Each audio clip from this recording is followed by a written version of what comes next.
What are you doing, Muppet? Sorry, guys. I'm now trying to figure out why I might have to... Give me a moment.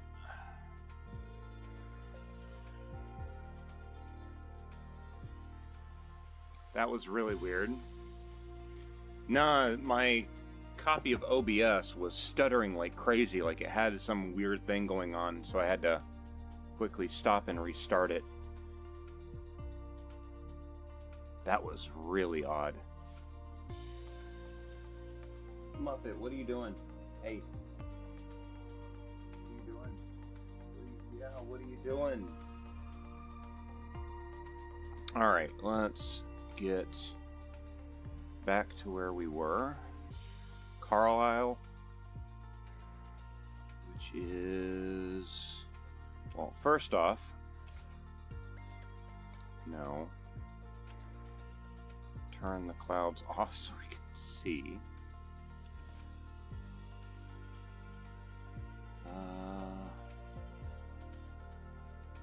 Carlisle.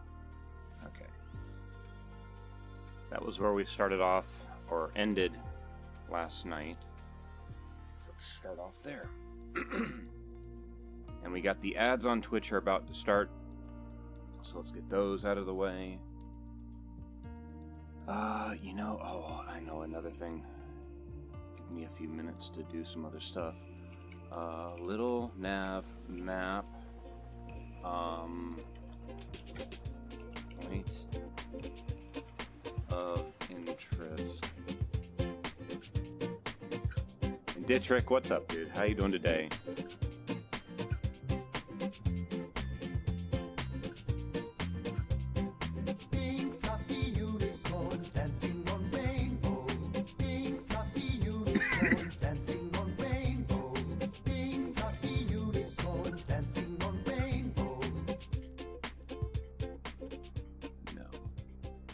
Got your Steam account back. Good, dude. Awesome. I would personally use a lot of caution, especially with whatever email address is tied to that account. If your Steam stuff, if you use the same password, start changing passwords. Stuff like that. Like, I would not risk that stuff. You don't have friends anymore? Nobody's gonna just send you a random link? Just stuff like that. Just, don't have that happen again. That's... Stuff is never good. And MK, good morning. How you doing today? Get up here if you want it. Muppet is too timid to jump up on the chair.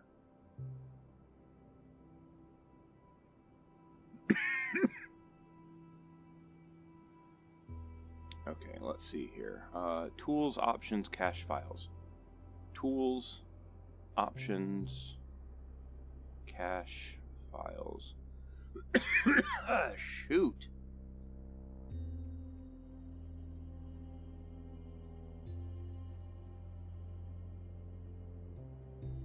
Caching files. Here it is. Use offline.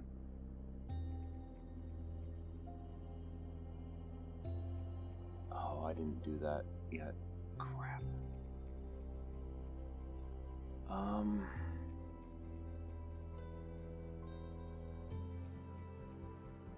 Again, guys, I apologize when I'm trying to get stuff set up again. Because I have been just going crazy, trying to figure out what's causing the stutter in my game. I've uninstalled and reinstalled, and I've lost so much. Don't drag it off the thing. If you want it, get up here. Come here. Jump up here. Don't drag the towel off the seat.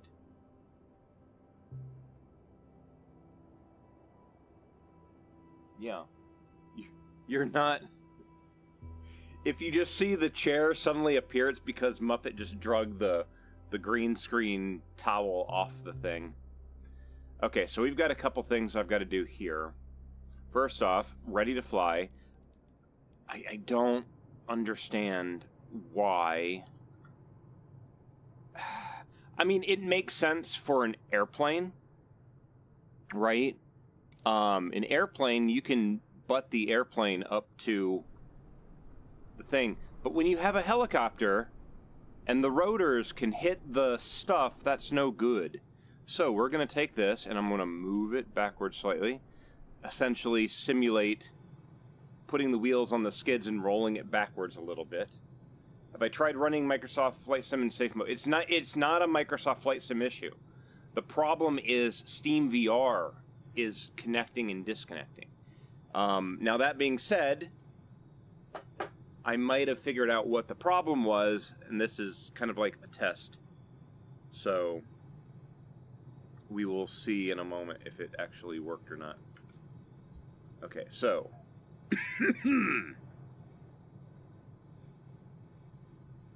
there we go. Dietrich, yeah, that's good. Okay, so we're going to take this window, please, and move it right there.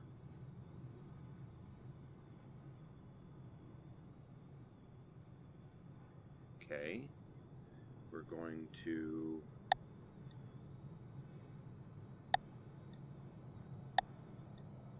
Okay, so I've got that. Oh, shoot. Striker Wolf, thank you very much for the resub, dude. Appreciate that. I'm going to add... I keep doing that. I keep creating new profiles instead of adding windows. You stop trying to drag it off, cat, I swear. Okay. Oh, come on.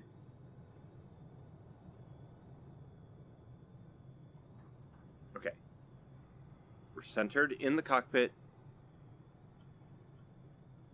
We're centered there. There we go. Holy shit. Another little thing that I've tried to do to make it a little bit easier for you guys to see what the hell I'm doing. I've removed my kneeboard strap, and instead I'm just going to have the iPad. And what should happen now is it's now in landscape mode where you can hopefully see what I'm doing. Frame rate's not the best, but yeah.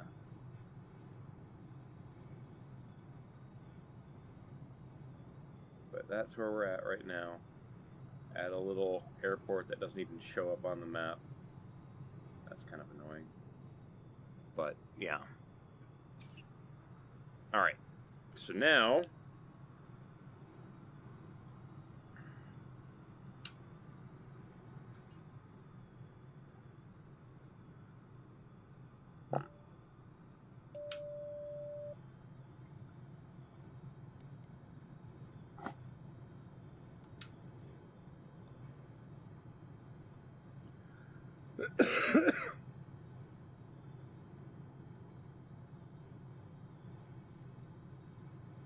okay, everything's starting up.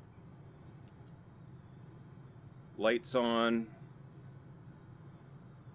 Pitot heat on.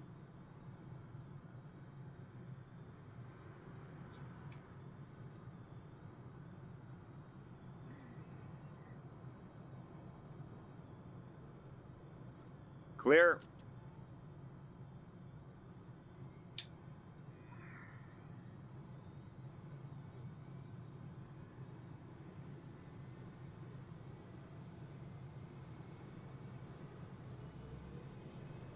Oh, also, there's a storm rolling into the UK. So, yeah, there's that too. Generator on.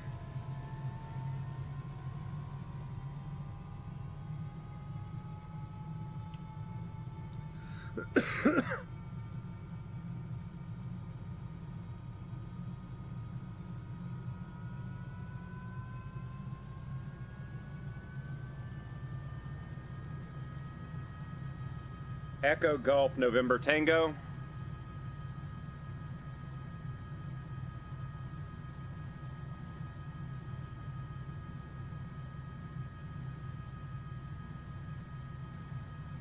Yeah, see, I don't think this airport's active anymore. Echo, Golf, November, Tango. Okay.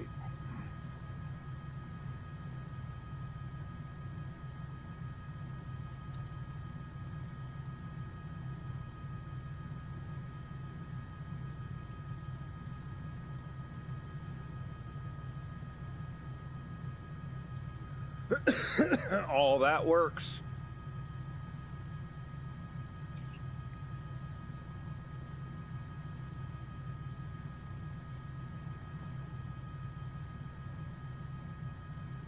Picking up.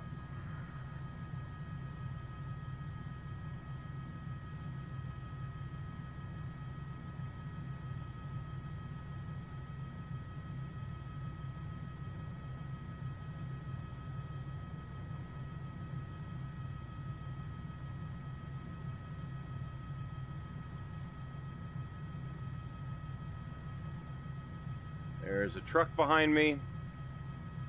They don't need to be there. Where did I... What pad is this? Like, apparently that's the fuel bowser, but holy shit. It's like hidden behind everything.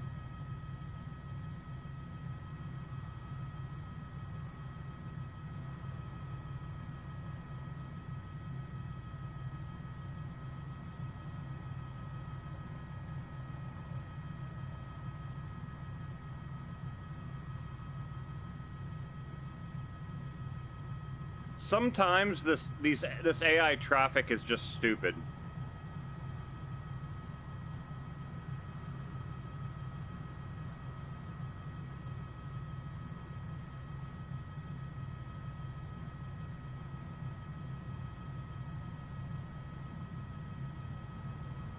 Whatever. And Siths, what's up? What's up, dude? All right, let's get out of here. Yeah, that's good. Stop in the middle of the runway. Excellent.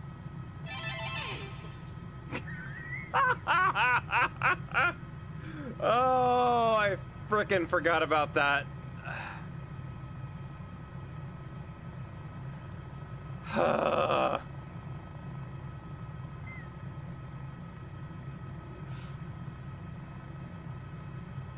All right, and we are out of there. Oh, yeah, I need to just put a whole bunch. Oh, no, we still got the issue. Bullshit. Still no idea what's causing that damn stutter.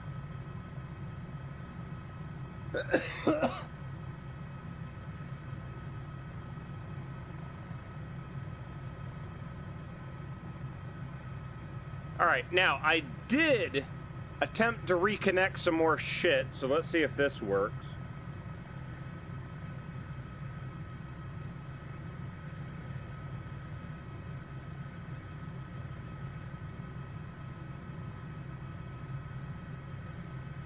Are the charts working yet? Yes, no, maybe. Probably not. Damn it. That sucks.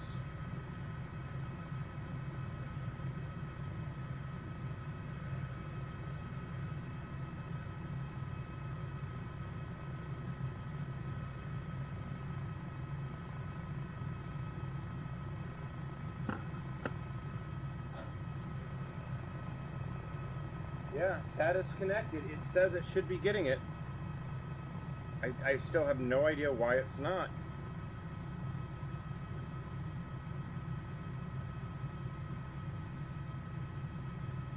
Oh, another thing. Ooh, I need to do this again. Hold on. There's supposed to be a thing where you can keybind this, and I still have not been able to find it. Wait. It says the landmarks are on. Weird. Then why are they not showing up?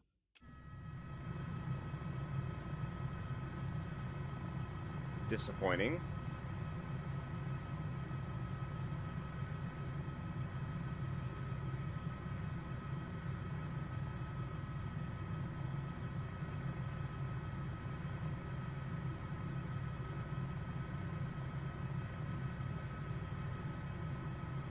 All right, so we are 35 miles away from Newcastle.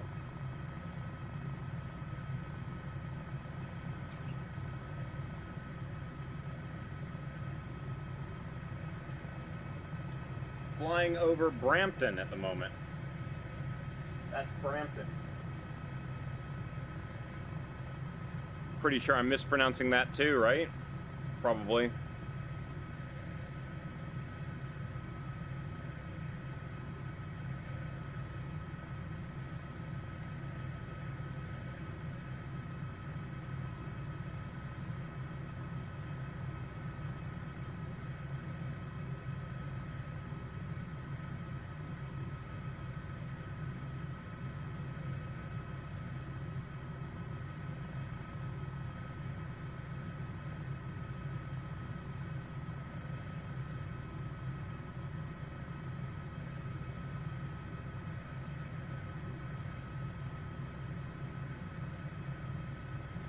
Says there's an airport right there. Wait, no, that's not 5 miles away. What is that? That's just a body of water. That's not an airport. Yeah, it says there's an airport. What? What other airports? Why do these not... Oh my god. So this is the other thing that makes it really weird is, how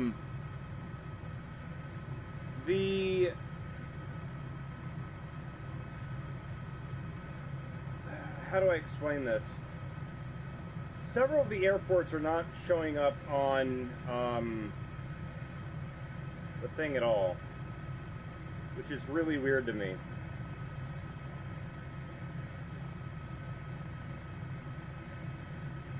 Like Microsoft Flight Sim apparently has this airport here, and apparently there's another one to the south.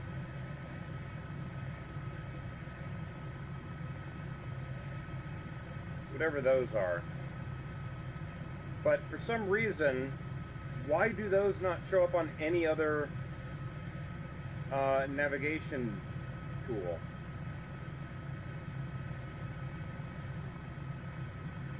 Who the hell was that?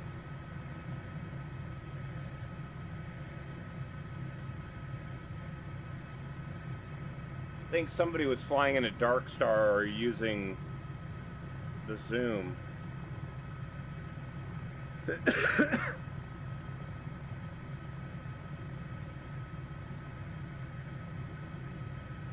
But according to this, there's an airport right there, probably an old World War II airport that's now closed, but still got to sit down and look at it, right?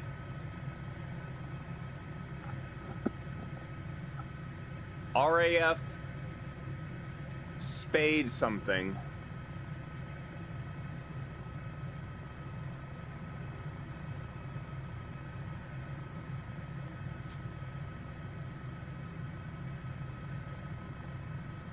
Spade Dam.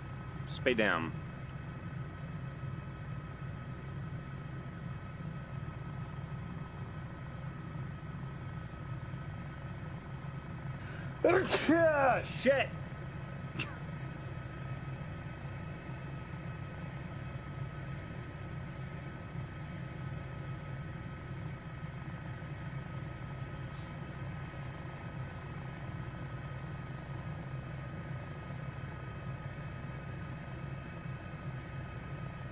Thank you.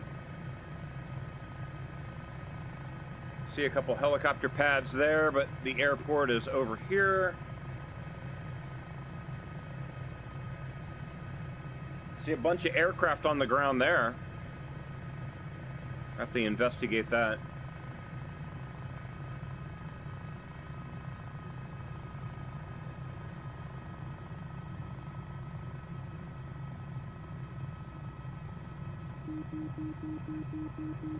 What is this?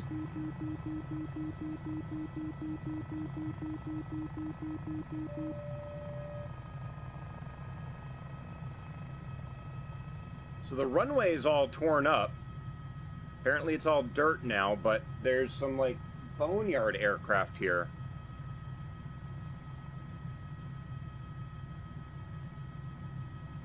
They've got...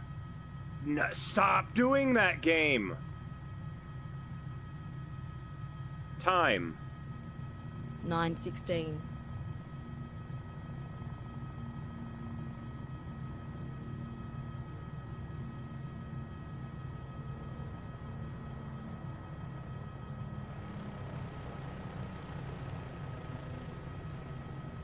So they've got sabers? Is that what these are? And what looks to be just random fuel tanks stacked all over the place. Well, not even stacked, they're just kind of thrown in front of it.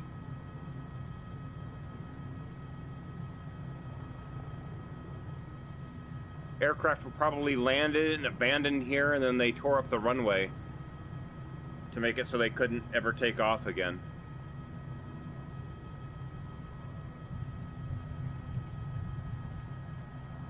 Now, technically, this isn't the airport. Apparently, the airport is that area over there. Interesting. So let's go over there.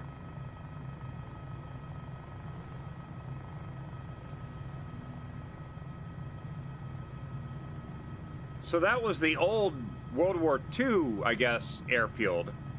But now we've got this over here.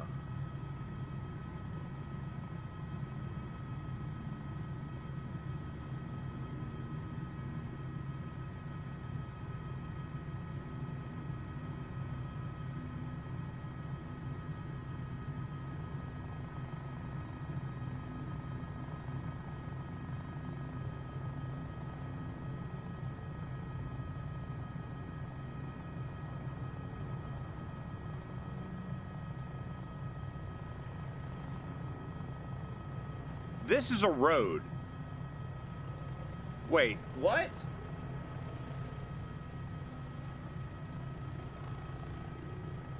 Now I'm really confused. It has this labeled as an airport.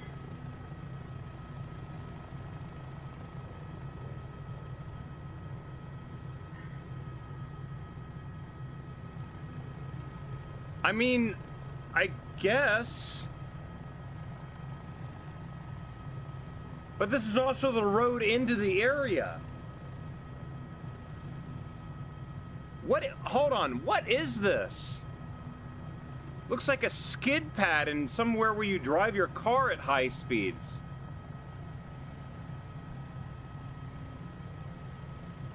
Hold on. Let me touch down.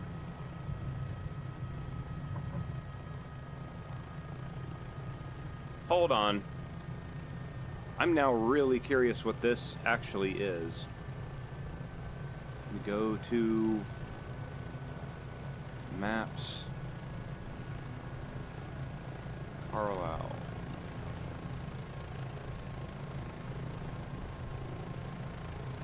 Okay, so we landed at Carlisle Lake District Airport. This is kind of north.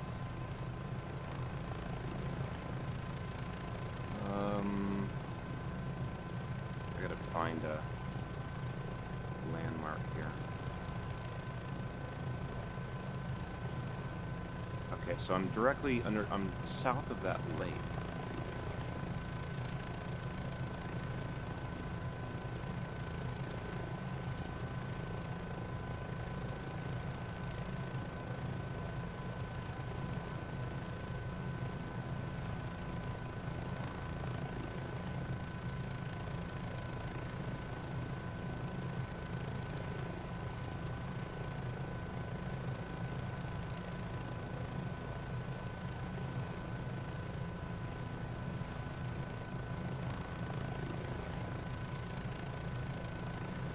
Rough idea of where I'm looking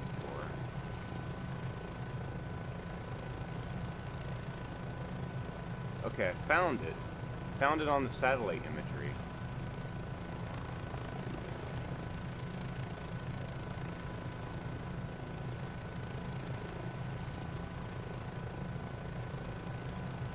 but it's not labeled.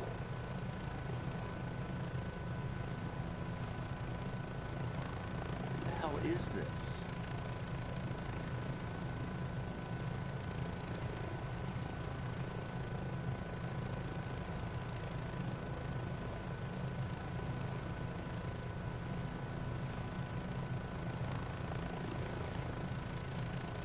Like, on the circle sections, there's, like, a bunch of vehicles parked. In the big open area, it's got a bunch of, like, V's cut into the ground.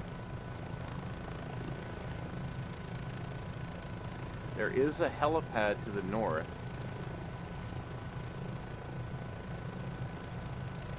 That's such a weird, like... What is this place?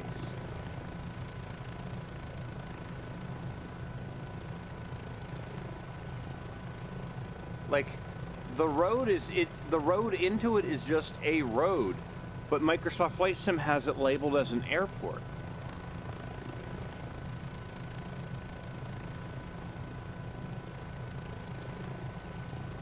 Nearby there is a, oh, okay. South east of the location is a place called DNV Spadam. It's a research institute.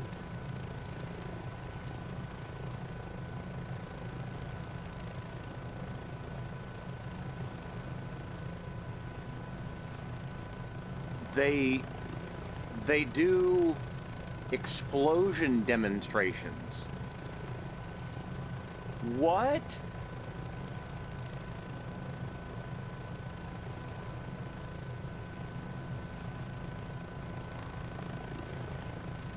They're environmental consultants. I'd love to hear the explanation for the massive explosions frequently heard coming from here.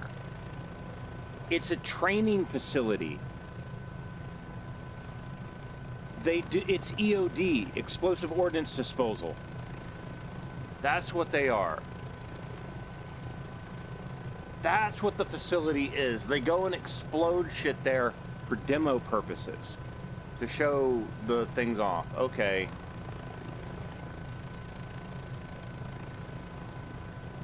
Weird.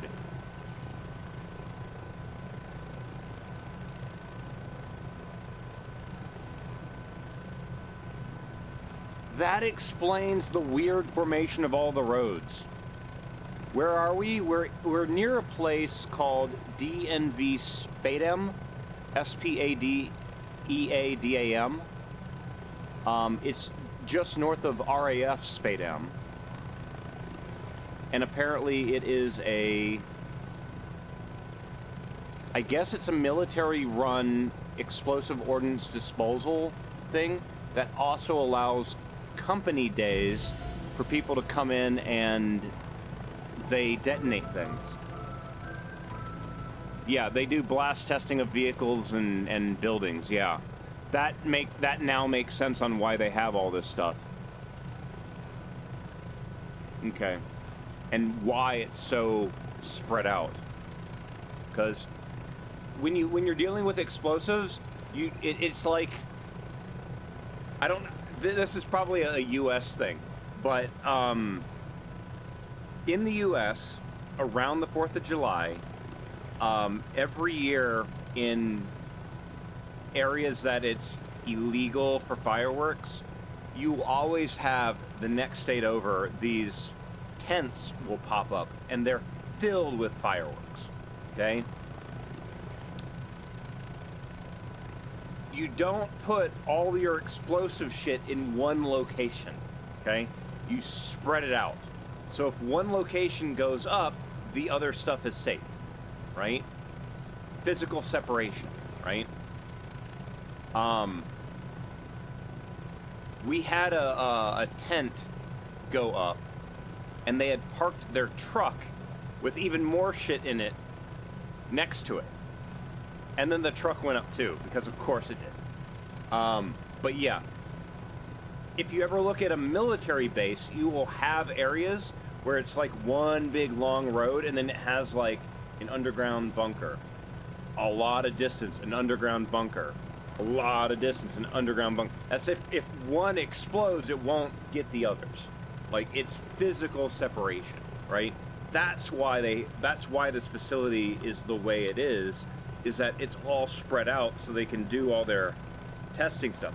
This area that I'm in as well, you see the lines here? This is all restricted airspace. This now makes complete sense on why this is in a restricted area. Like, if they're going to do explosions here, they don't want people flying overhead.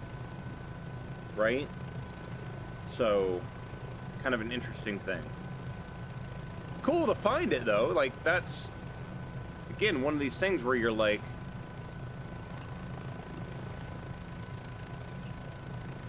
right? Some states, fireworks over a certain size are illegal.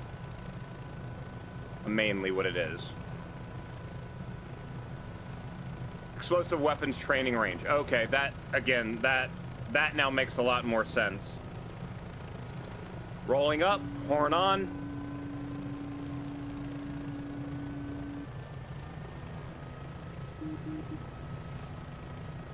Picking up. But yeah, now this entire facility makes a lot more sense.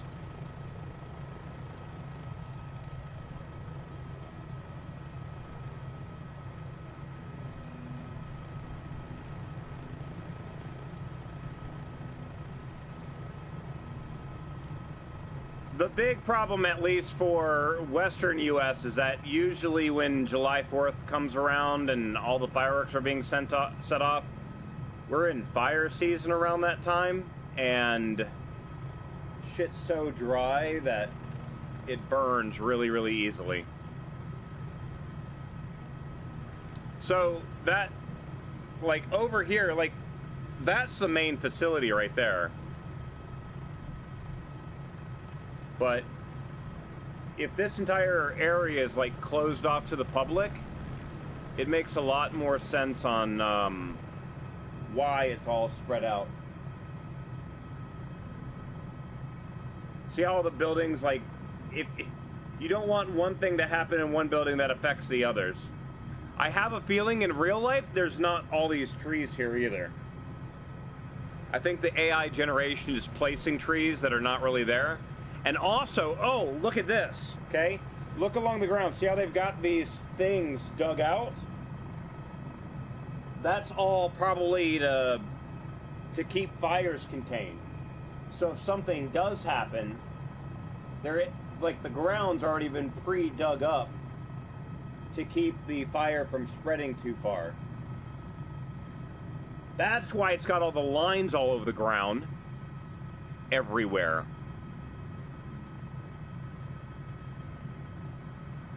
That's what it is.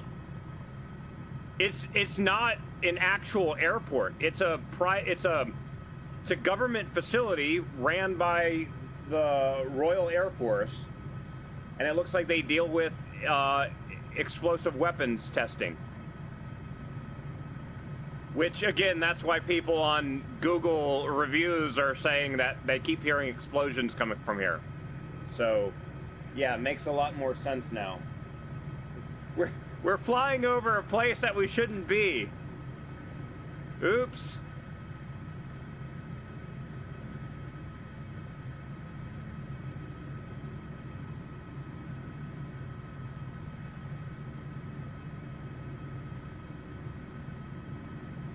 Oh, I need to figure... I know there's a mod that's supposed to take fighter jets and at least make them look like fighter jets.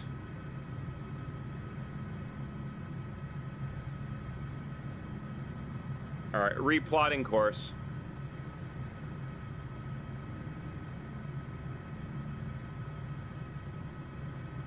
But yeah, it was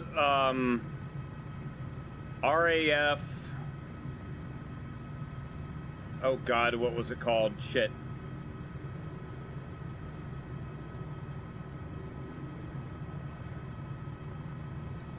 Spangledom? RAF Spangledom.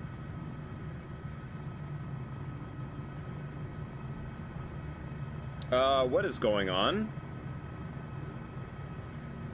Why does it have me on a GPS course 3 miles away? Stop pausing, you. Whatever it is, it's happening. It's causing Steam VR to stutter.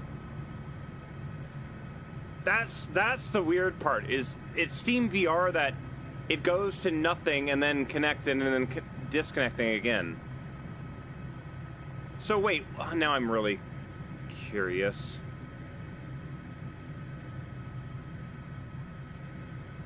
EGNT. Why did this get reset?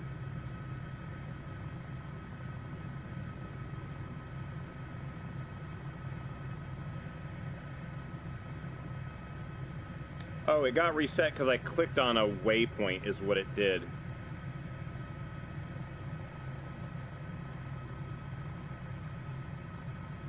DNV is a Norwegian standards testing and accreditation company, mostly dealing with maritime and oil gas industry.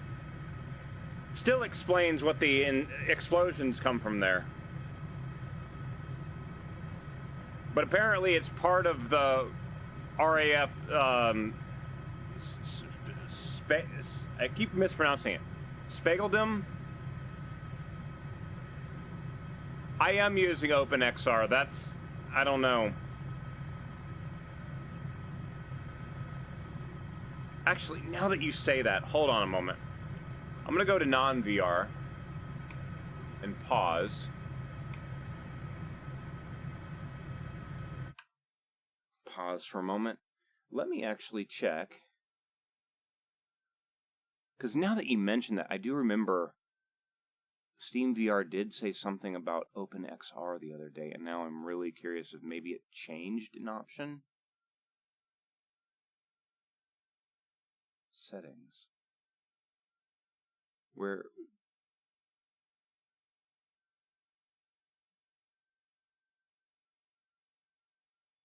Why is my settings? Where's my Steam VR settings? Why is it not showing up? Hold on.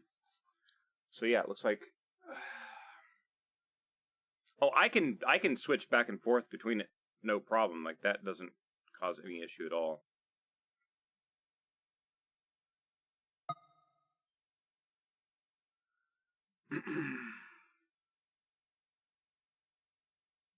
Yeah, I'm getting dropped frames and it's timing out. Why?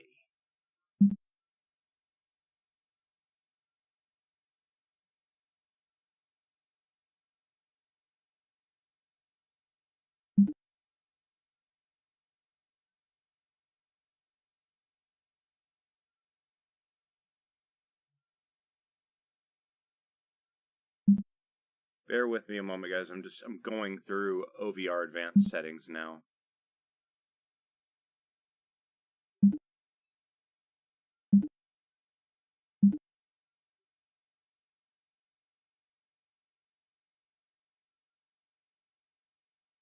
Okay.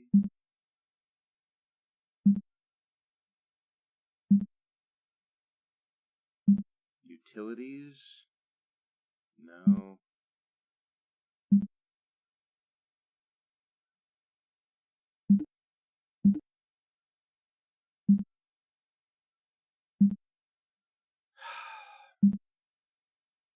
Okay, so I don't think it's that. Okay. I'm going to turn Steam VR off for a moment. Connect.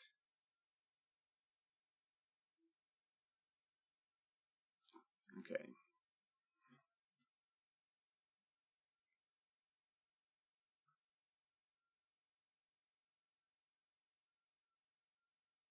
Again, guys, I apologize. My computer just started doing this like 3 days ago, and I don't know what the hell's going on. It has been super frustrating. Oh, okay. Try that again.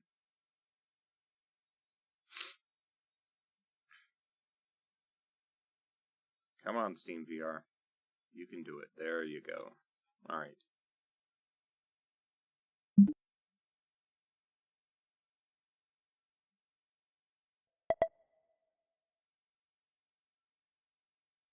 Settings. There's the settings. Okay.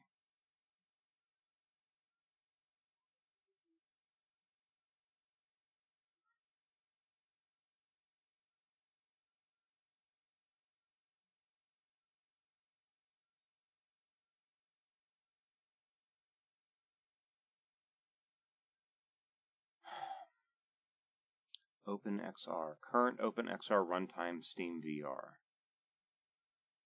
Meta plugin compatibility.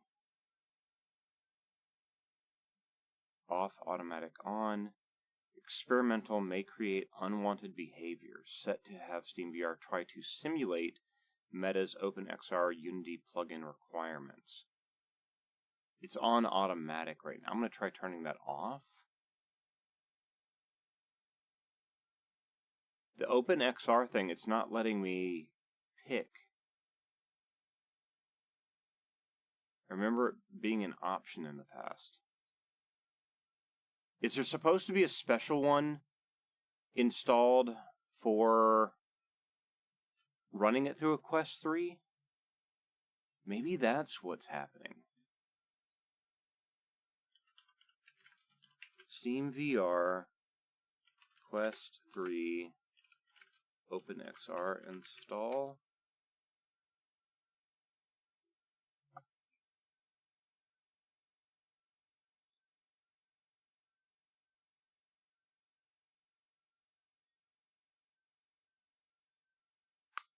Debugging options.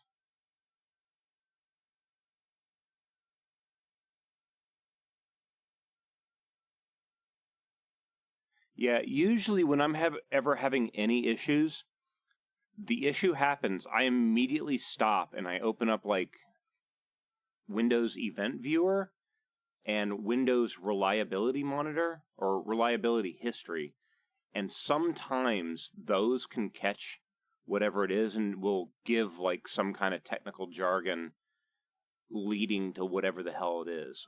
The issue that I'm having is something called SR new log, and I had narrowed it down to my Vive face tracking software, and that is now completely uninstalled. So I don't, like, it's still happening is the problem.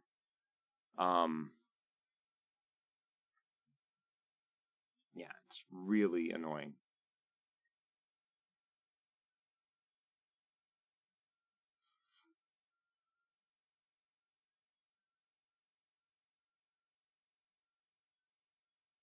Okay, let's try to continue, see what happens.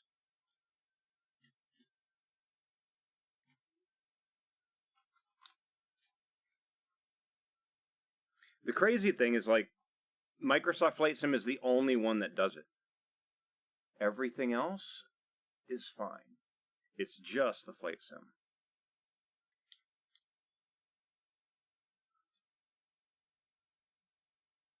Okay. And, of course, my thing is way up in the sky.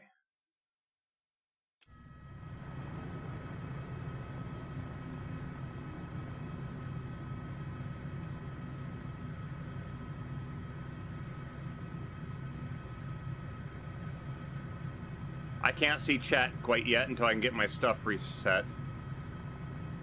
See if I can try to get that wall still flying the helicopter.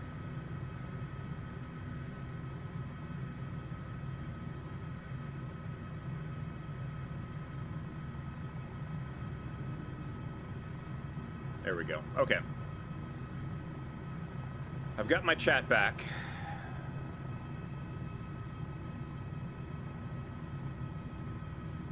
Put the controllers up there so I don't bump a button.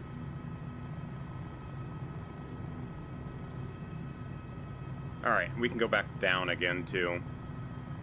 We do not need to be up in the clouds.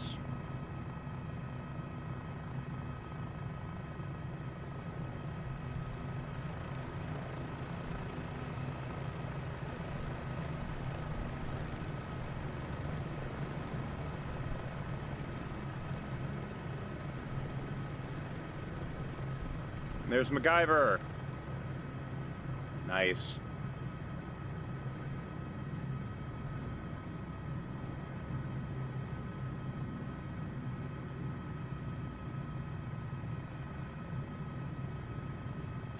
Do I have an additional battery pack and strap for my Quest 3? I do. I mean, I could run it wireless, but I look like a goofball because the thing sits on top of my head.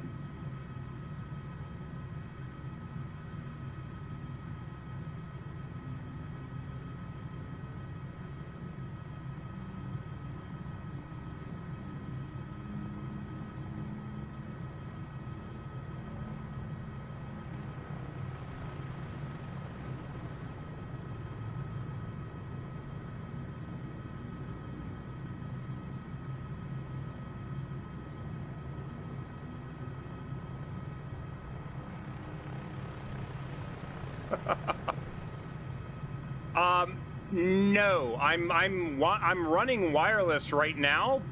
The wire is just for power. But the issue still happens even when it's unplugged, so yeah, I'm not running any video signal through the USB right now. Only power.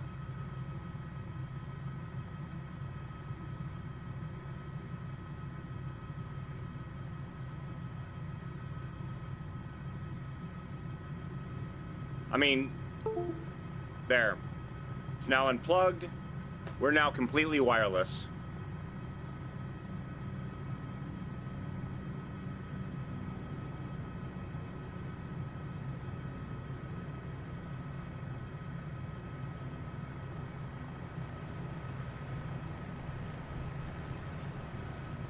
Keep hearing people behind me.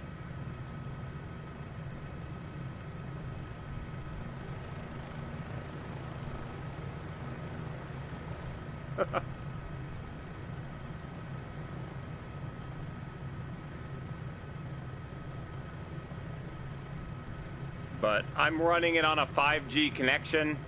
My router is maybe 10 feet away. So, like, I've got a really good connection in this room.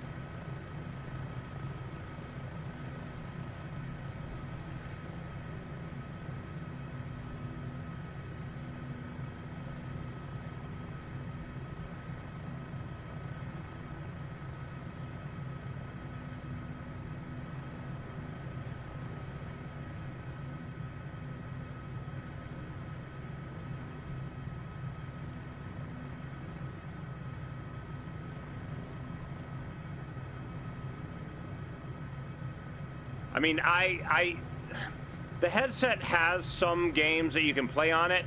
I don't use any. My headset is technically, would it be jailbroken? It's called, the program's called SideQuest. It lets you put non-regular things onto it. I do have the thing that sends the US, like, I can plug a device. I can plug a device into this USB port here, and my computer thinks it's plugged into the computer, right? Like, it thinks that anything plugged into this headset is part of its USB stuff. Very, very, like, that's what allowed me to do the face tracking. All that's off right now. Like, it's not even doing that at the moment. And it's still having all these weird issues. And again, it popped up like 3 days ago, and I have no idea what caused it.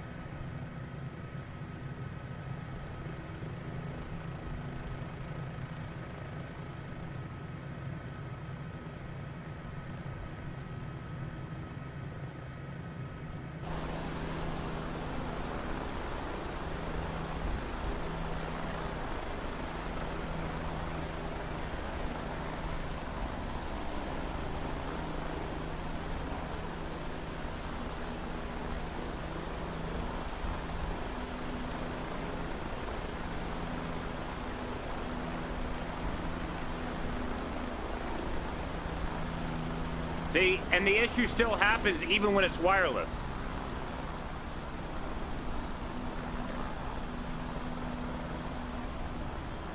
Like, I cannot figure out what's causing that issue. So it doesn't matter if it's wired or wireless. It's not the wire doing it. And again, the only reason why I'm keeping the wire on it is just so I can do a 6 to 8 hour stream and not run out of battery power. Now, my battery pack, let me show you that. So, the battery pack I got is made by Bobo VR. That's the dock. So, it's a little thing. It's got six little metal spring-loaded contact points. I've got Velcro on mine, so I can take this, and because I'm using the, hold on. I'm gonna pause.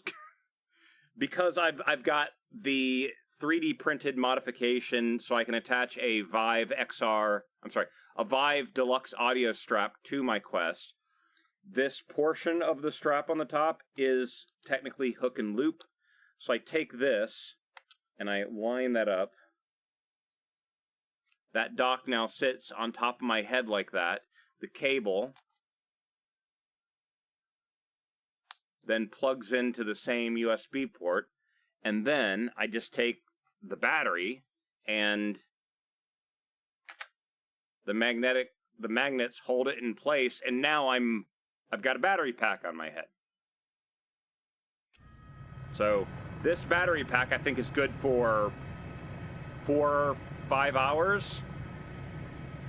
The thing is that on the stream I now have this big white thing on top of my head and it looks ridiculous. The reason why it's there and not on the back is because when I play VR chat, sometimes I get to the point where I'm like, I'm just gonna lay down in my beanbag and hang out, and if I have that pressing against the back of my head, it hurts.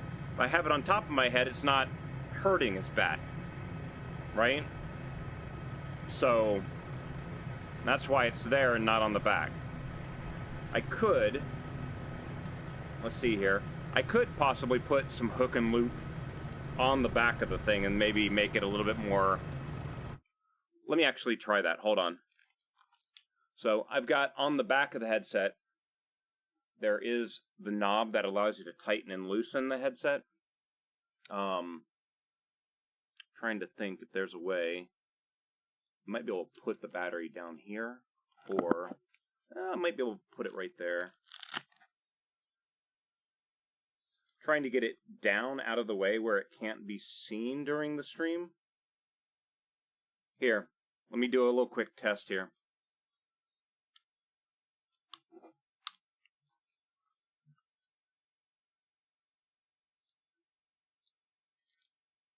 If I put this here, can you guys see the battery pack by chance? Or do I need to have it lower?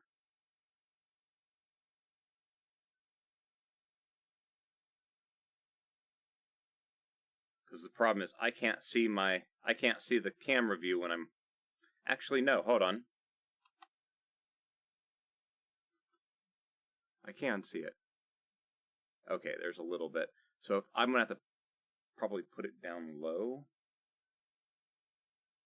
But I need to position the dock in a way where, I mean, I guess, shit, ow. I mean, the magnets technically hold it even when it's upside down, so. Hold on. Having it dangle by the cable is not good like that.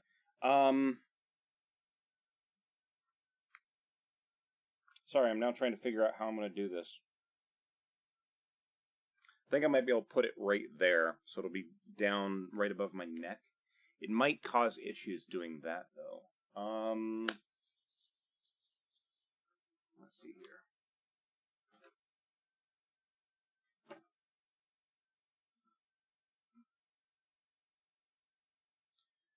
I had a box full of Velcro stuff, and now I have no idea where I put it.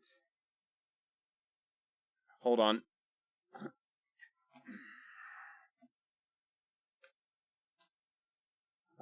What kind of VR chat places do I frequent? To be honest, it's kind of random right now because I'm usually following a group of people that share my avatar that I got. The avatar creator, they do like DJ sets around, so sometimes we just hang out at places and discuss random stuff. Give me one moment. Let's see here.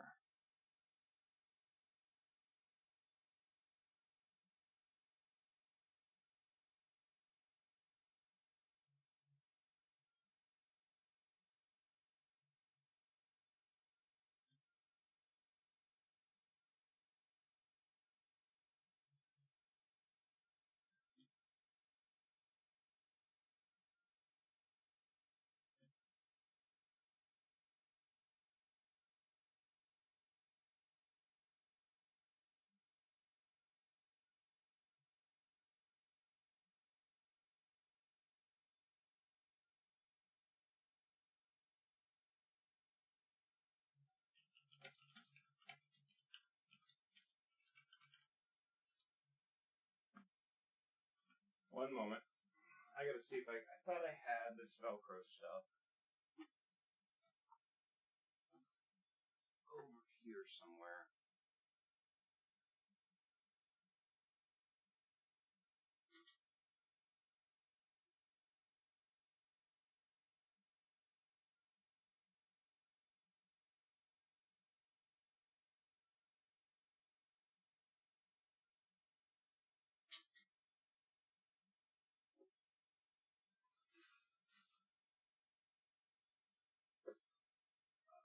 Where's all my stuff?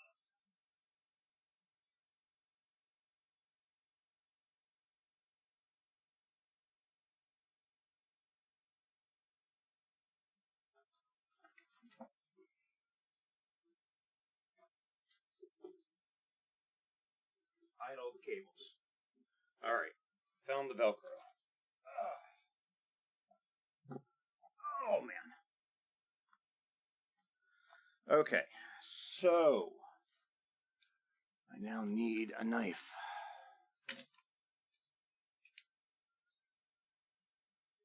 And actually, no, maybe I don't. Because I had cut this little strip the other day. I still might need a knife.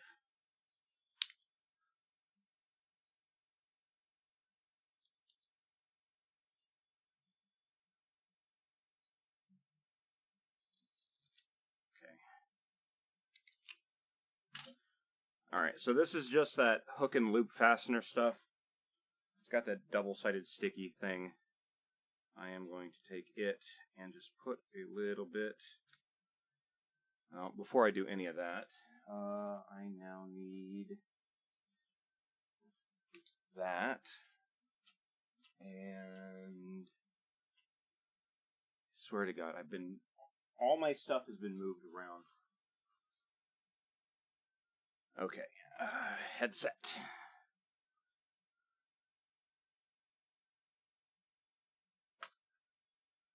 This. A little bit of alcohol. Just want to make sure there's no, like, hand oils on this so the glue adheres really well.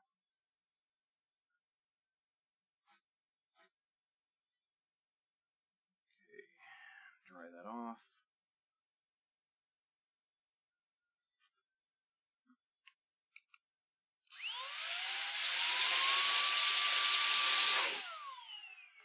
Dry it off really good. I set the thing down and now there it is. Okay, I'm like, I know. Okay, I found it. Let's take that. Put a little strip of this right there. Okay. Rotoni chat. Why does my Rotoni chat keep moving? Oh my God. Okay. So yeah, I now have a small bit of hook and loop on the bottom of the thing, and now this should go right there, and hopefully the weight of it doesn't fall off. We will find out. Okay.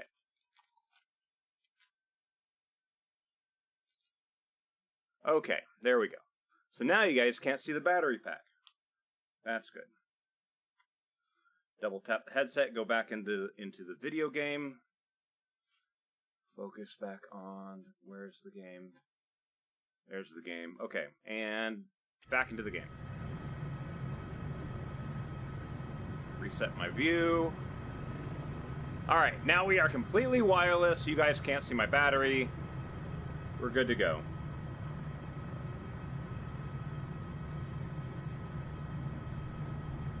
I can feel it brushing against the chair a little bit when I tilt my head back, but it's not super bad.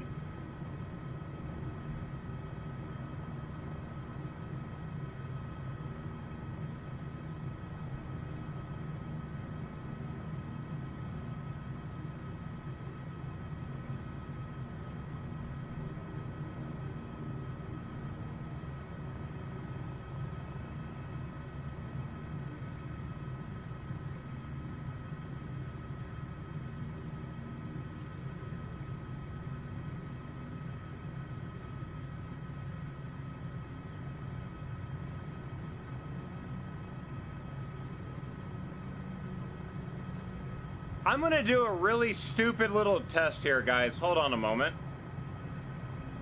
This is gonna be extremely dumb. You see this field that the turbine's in? I'm gonna go land in that field real quick.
Okay, we're down, rolling down, horn off. Time to test something extremely dumb. So if I'm sitting here and I turn live weather off, it does. Wow. Okay. So the turbines spin at the speed of the wind.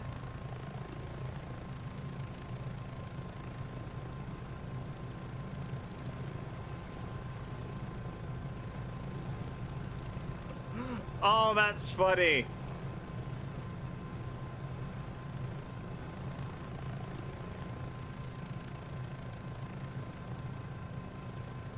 That is extremely funny.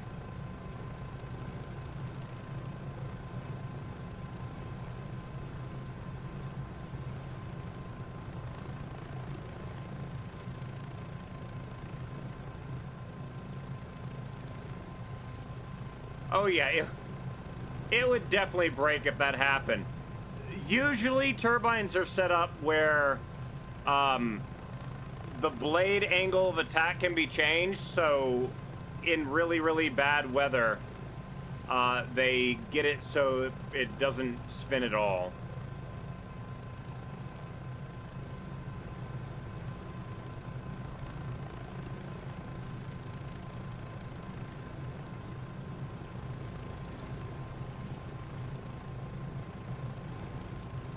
Look at the damn trees.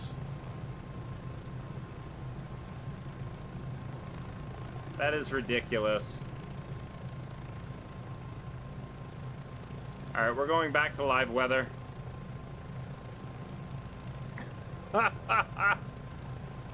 Oh, that was extremely stupid, but now I understand why or what they did. They took the wind values and they just have the wind values turned into it's spinning at this speed. The problem with that is that in real life, not all turbines are spinning at the same speed, and sometimes some of them are not even spinning at all. It's down to, do they have maintenance going on? Are they, does the grid require the load from them? I mean, I see what they're trying to do. They're trying to, they're giving a visual indicator of what the wind's doing is what they're trying to do. But as a pilot, that's wrong. Like, it looks odd to me when you have an entire field of them and they're all spinning synced up. Like, that never happens.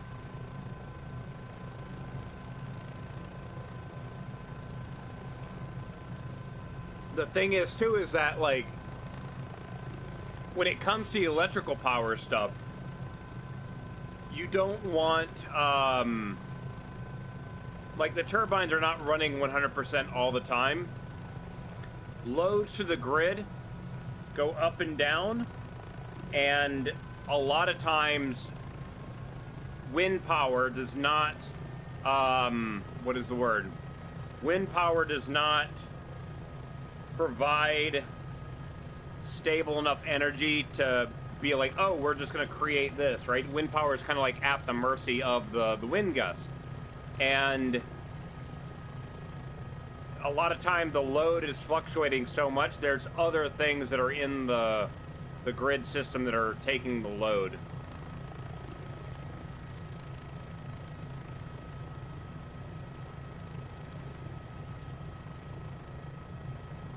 All right, let's get out of here. Continuing on.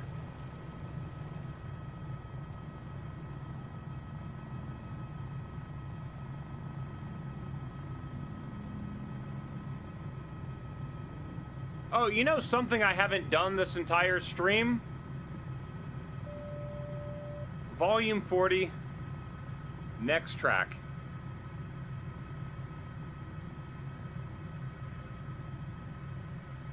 Oh God, this song. Wow.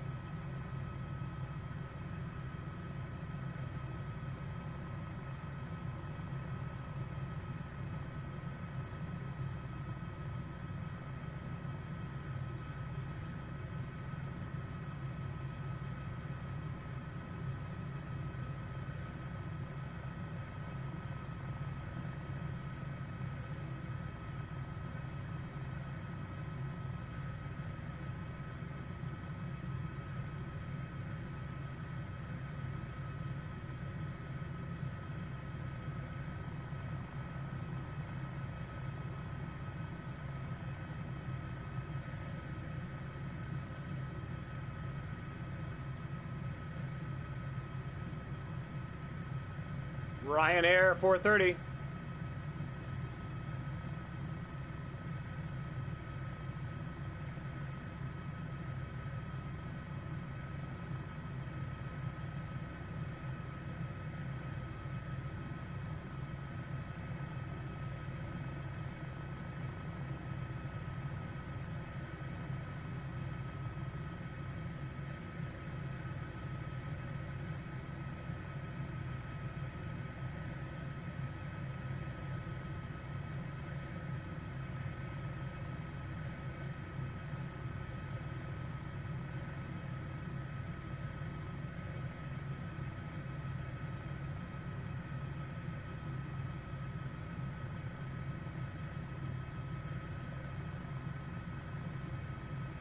Got a point of interest over there.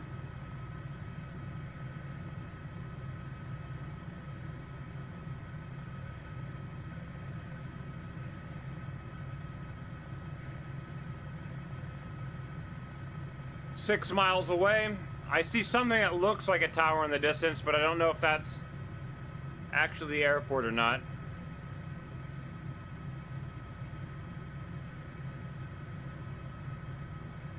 Select 2. Select 1.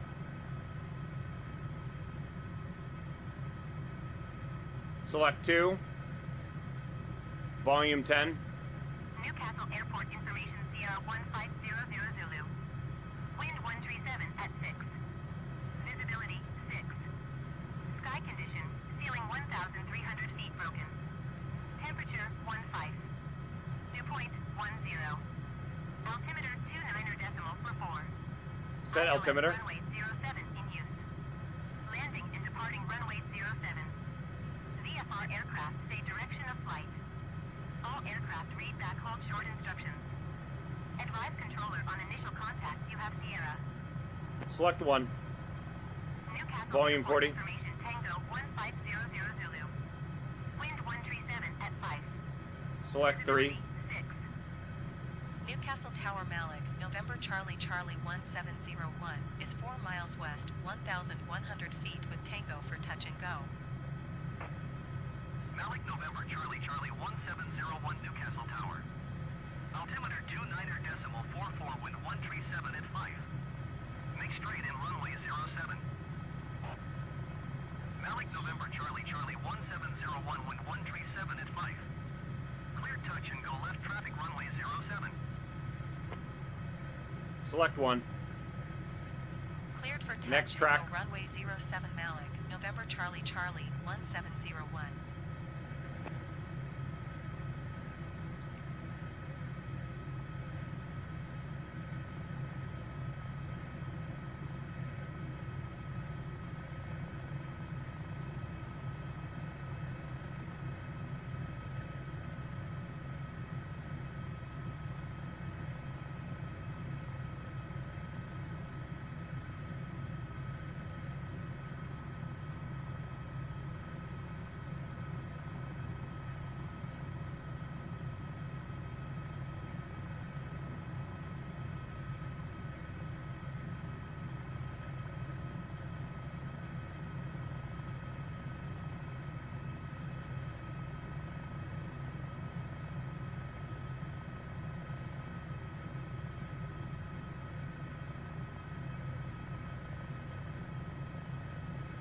Again, this is a 90s British playlist. I don't recognize this song at all.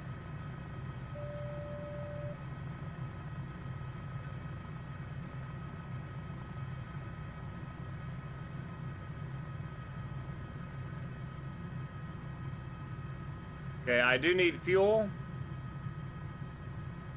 Looking for fuel.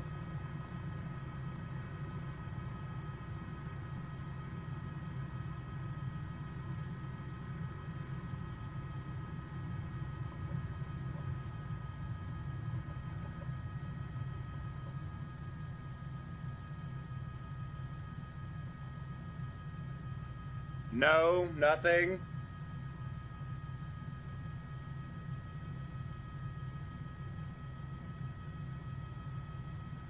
ATC says nothing about that.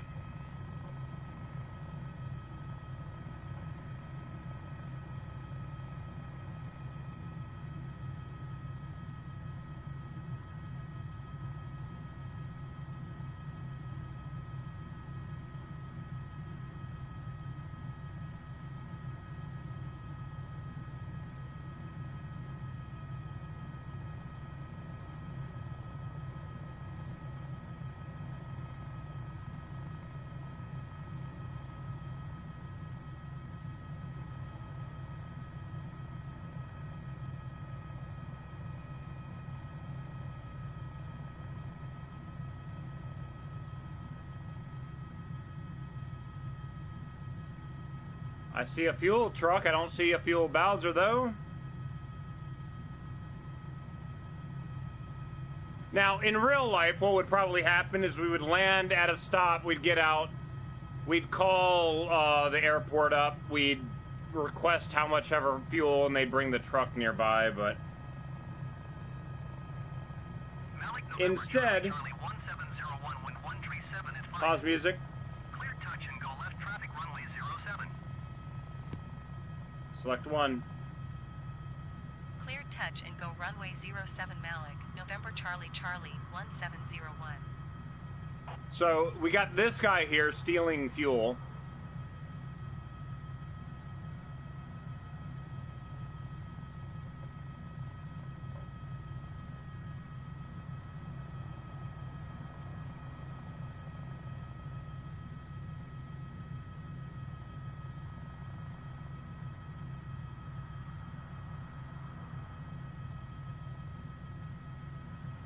And because of that, I can't park the vehicle super close to the front, so we'll go right here.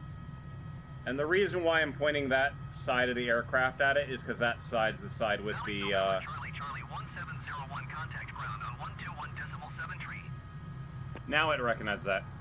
Select one. 121.73 Malic, November Charlie Charlie 1701. Goodbye. Okay. Go away. Alright. We're going to...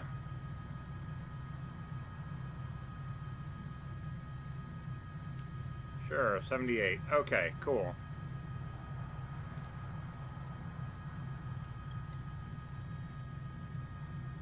Turn that down so we're not wasting fuel as I try to figure out where we go next. Yeah, this area of the UK does seem to have a lot of restricted airspace, which is kind of odd to me. Little nav map. Okay.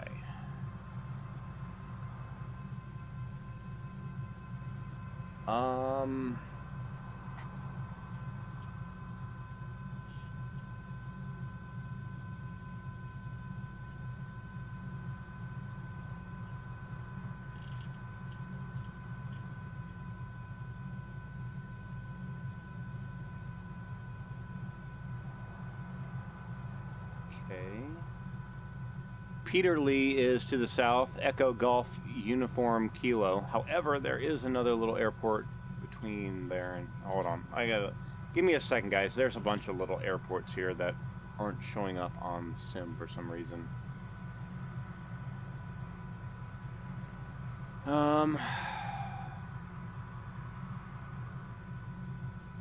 Echo Golf Quebec Papa.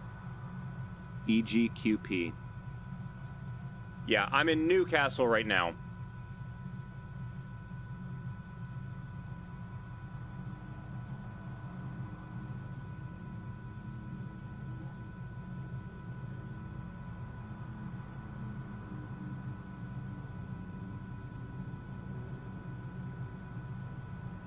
Okay, next airport is only 10 miles away.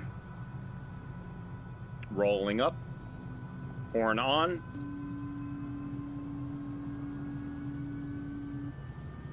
And the reason why I turned the horn on early is to just ensure that, you know, it's still functioning, right?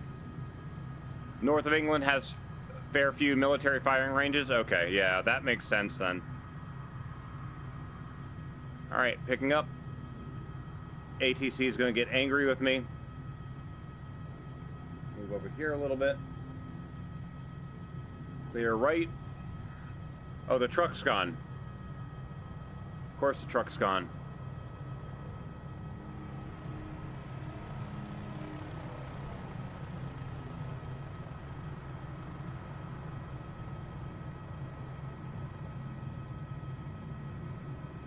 Alright, so there are a few point of interest to the south as well here.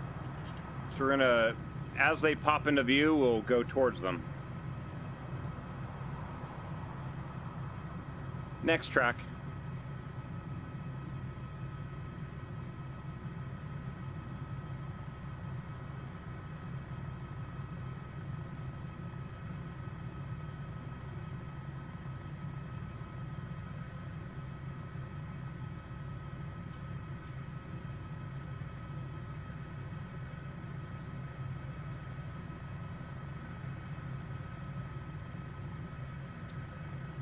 So in real life, there's a tower right there. Power pole, maybe.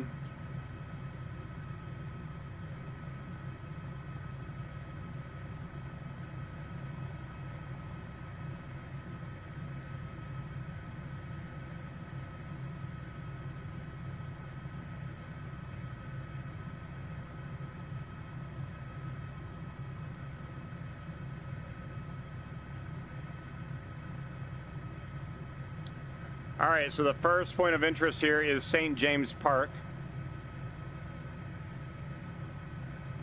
So deviating over to it. Looks like there's a second one nearby too.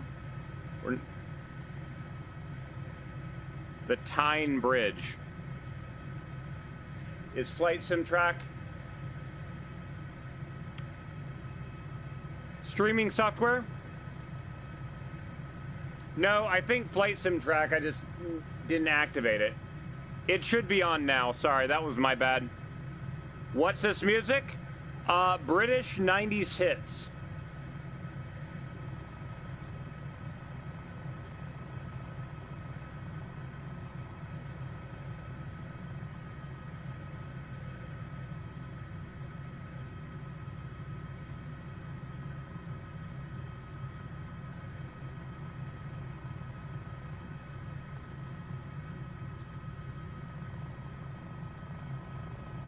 Sorry, guys. I'm just...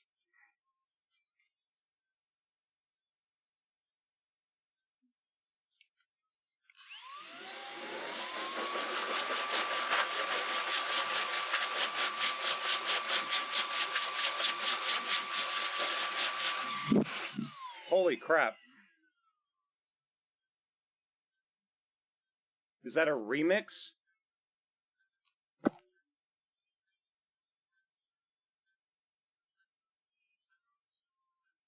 Shanks and Bigfoot, Sweet Like Chocolate is the name of the band. Oh my god, something just like... Something just got in my eye. What is it, buddy? You feeling better? Oh, I'm sorry. You want to rub your face? Look. Yeah. You got so much food on the thing that you're not eating. Eat it.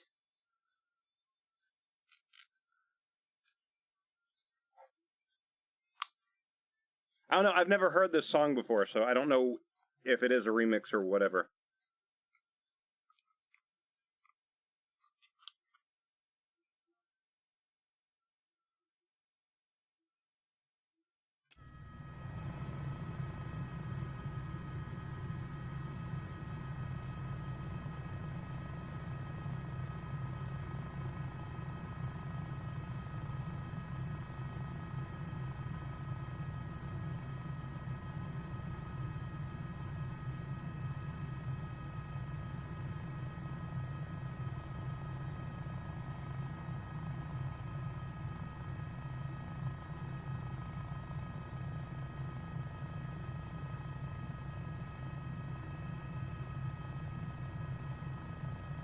Pause music.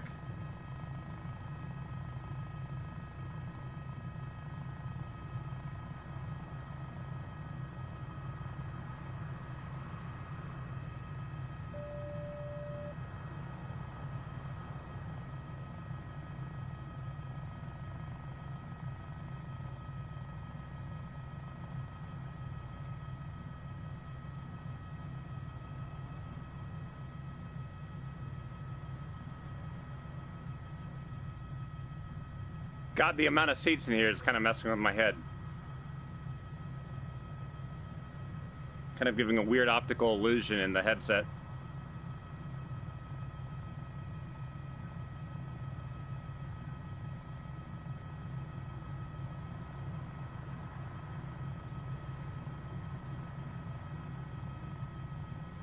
'90s Brit pop rather than '90s hits? Okay.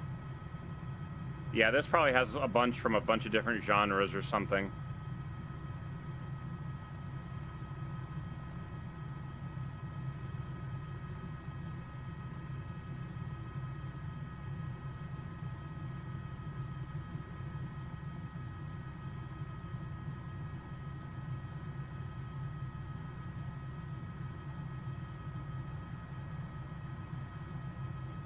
Damn birds, go away, birds.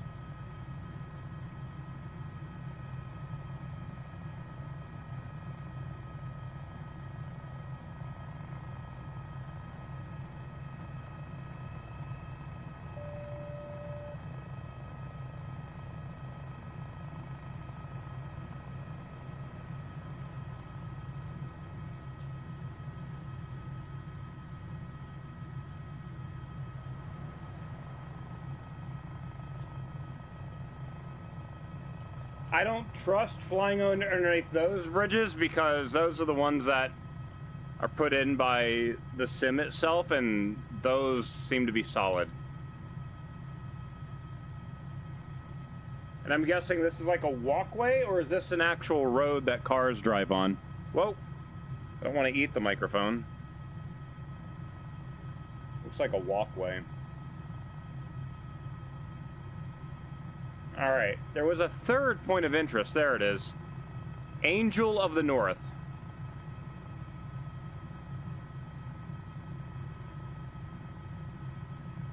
And we're about 5 miles away from the airport. Heavy at runway 07 ready for departure IFR to Gran Canaria. Turn that off.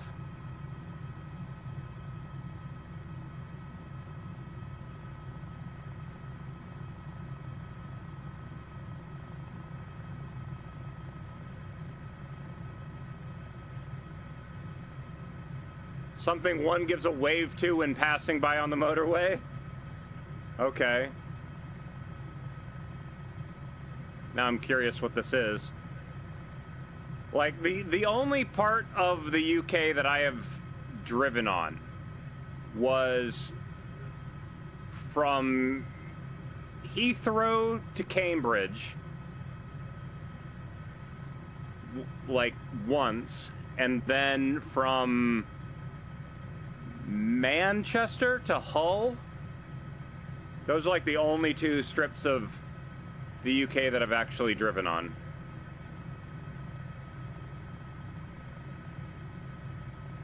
So I don't, yeah, Hull, Manchester isn't this far north, is it?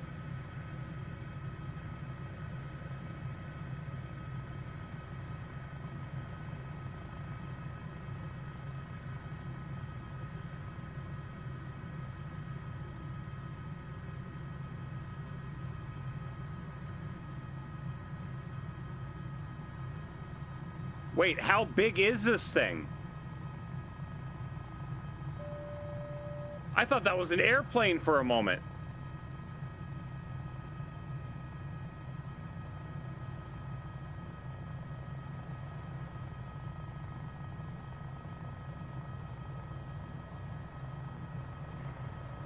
I've seen pictures of this thing before. I didn't realize that's what it was. Okay.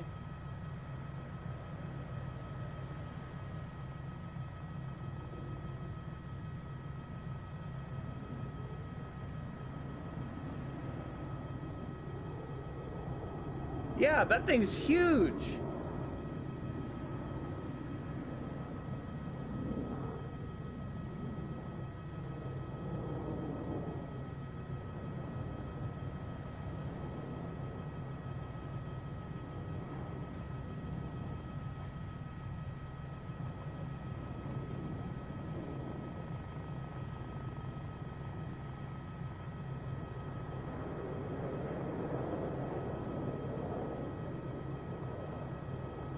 What's...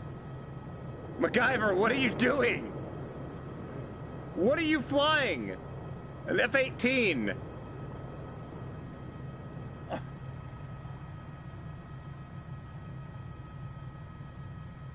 Yeah, it's I don't what would you call this? A statue? A structure? But the Angel of the North. I mean, I'm guessing from the motorway, it's very easily visible. See, now I gotta... Please no explode the Angel of the North. Okay.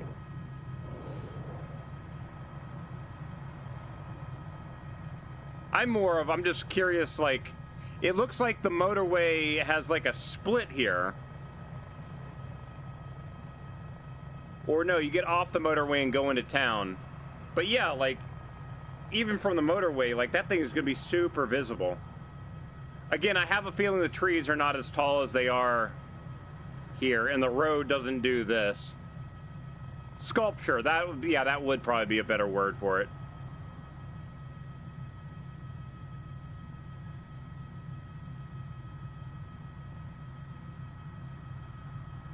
I mean, from the motorway, it doesn't look that big. I mean, it is, but... It's one of those things, like, once you get used to it, you're like, oh, there's the Angel of the North. Ooh, hello, you know, that kind of thing, and that's it, right? But when you get close to it, that thing's huge.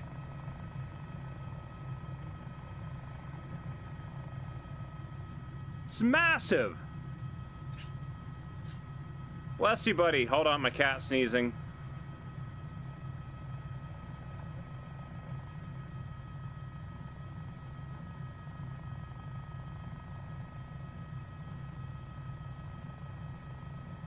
Yeah. Is it painted or is it rust?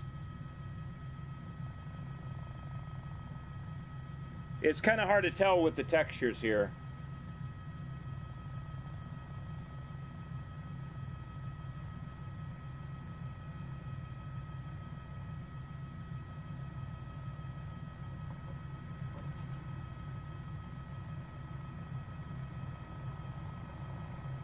It was painted? Okay. 'Cause, yeah, it wouldn't make sense to let it just rust, and that would be bad.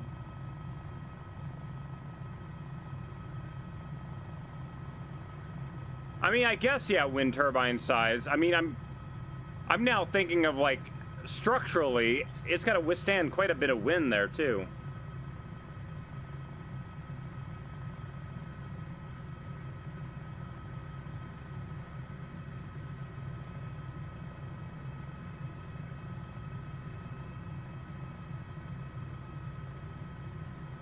All right, continuing on. The airport is this way.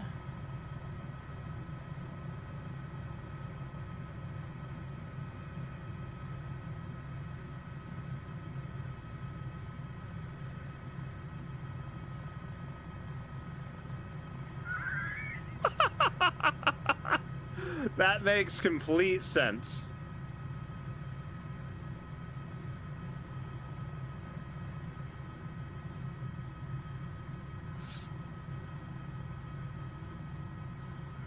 Yes.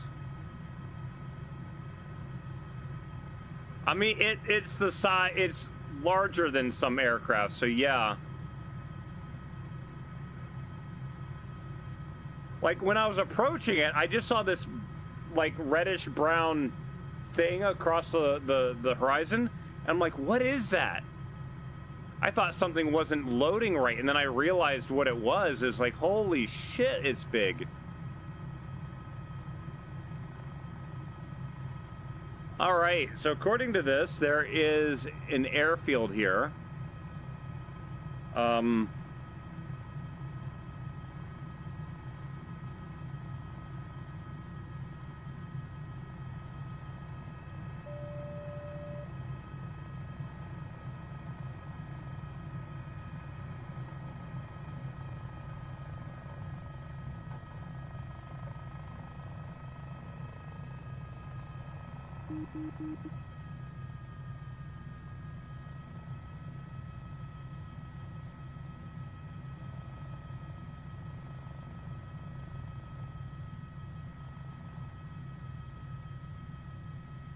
Oh, don't be freezing on me now, damn it.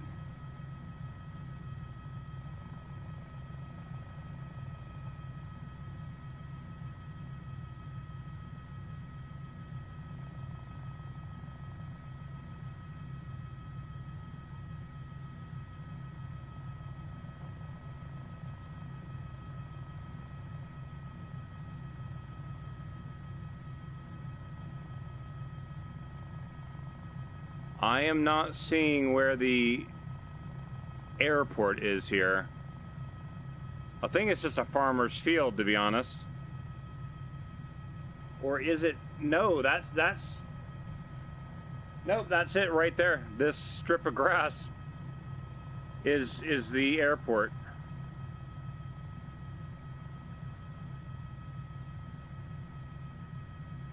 Okay. Enigma, what's up, dude? How you doing today?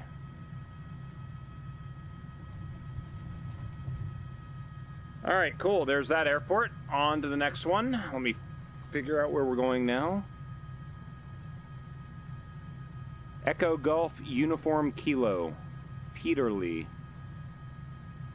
Echo Golf Uniform Kilo. I hate how I take the headset off for like 5 seconds and it twists my view 45 degrees.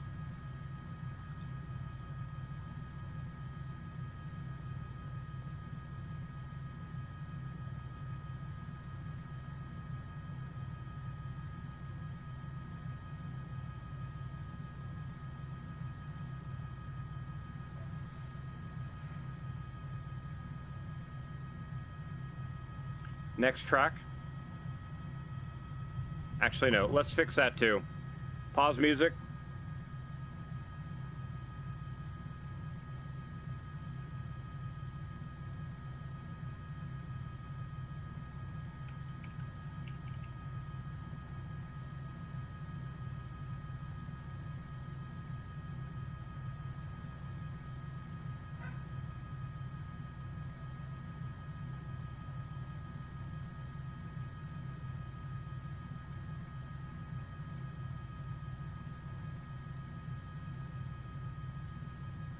Nah, still having the stutters.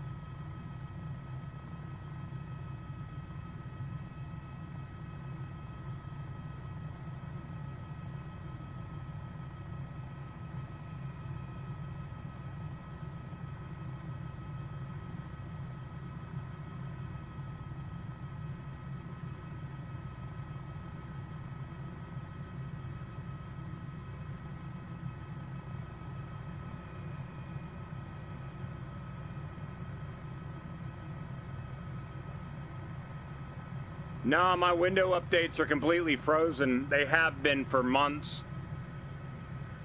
This just started like 3 days ago and no idea what's causing it.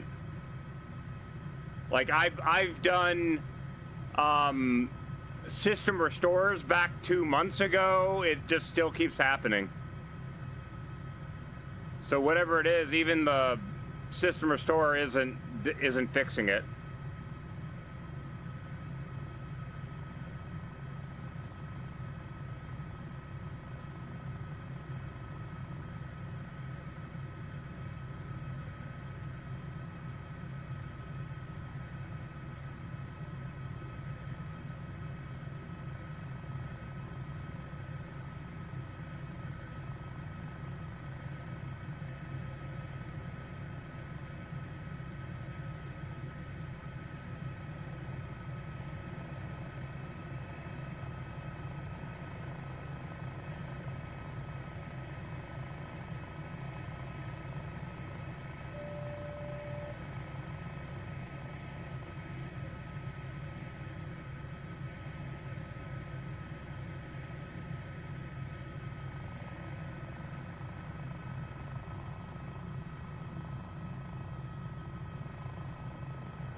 All right, so this is the Durham Cathedral.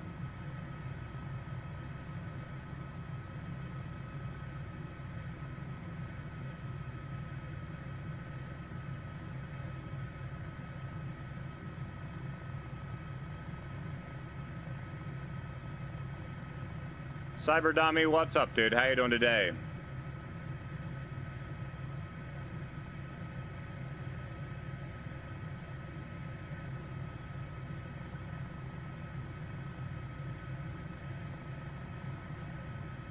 That is a very large building, too.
Game, stop freezing on me when I'm trying to land.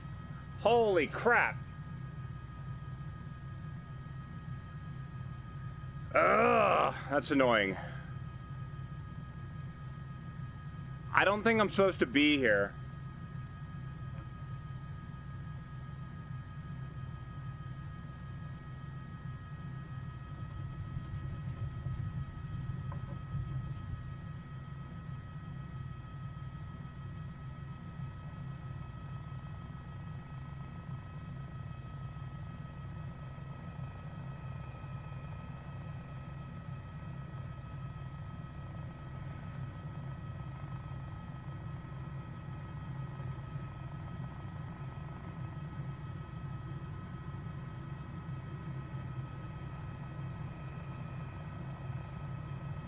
Okay, replotting course.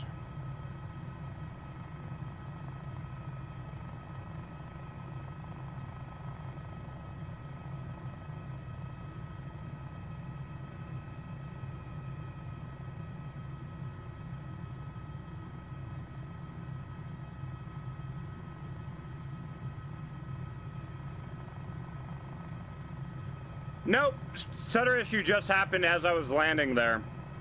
Still happening. Cannot figure out what's going on. The only things that I've added to my computer in the last, like, 5 days has just been flight sim stuff. That's it. So I don't know what can be causing it, because I've uninstalled everything and it still is happening, so I don't know.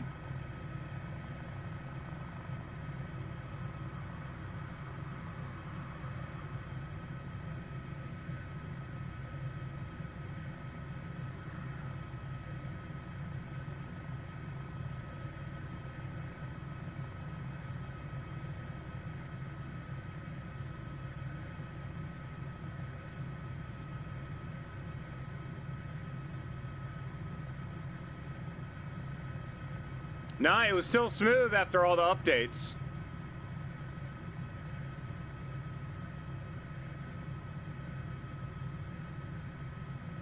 The part that's frustrating is that it's literally Steam VR like stops for like a moment.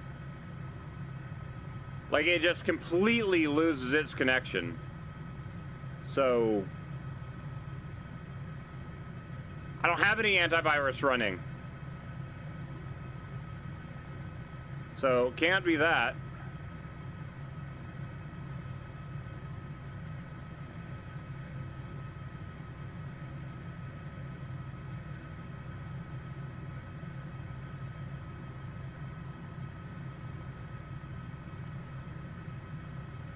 And the only thing that's happening every time it happens, I do get these things that go to Windows Event Viewer. And Windows Event Viewer, it's labeled like SR new log. The L in log being capital and SR being capitalized. As far as I can tell, the SR new log stuff was my face tracking stuff for VR chat. And I've uninstalled all that, and it's still happening, so I don't know.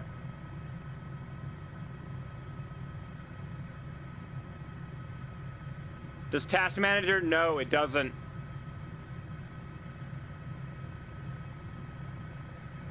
Like, when it happens,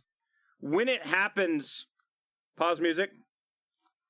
When it happens, Microsoft Flight Sim's CPU use essentially goes to 0.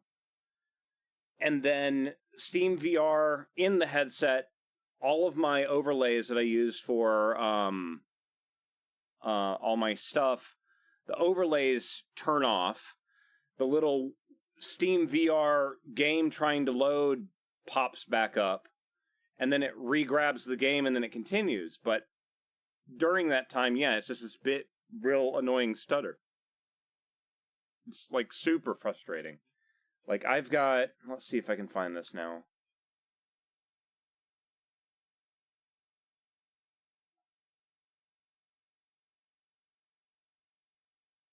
Actually, I'm going to do something dumb. Hold on a moment.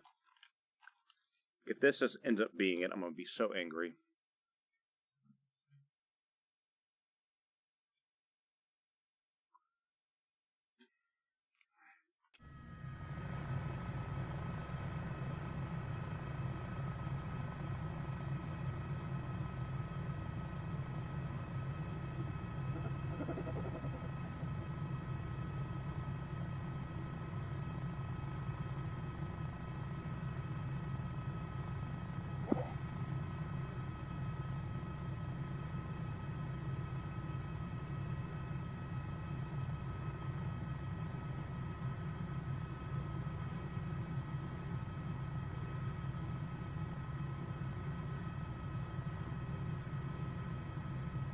Okay.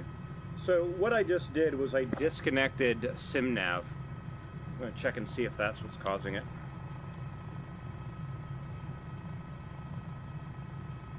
Because SimNav was one of the programs that I did add.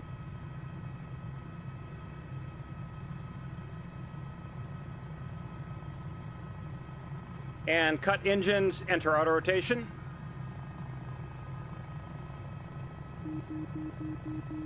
High RPM, maintaining.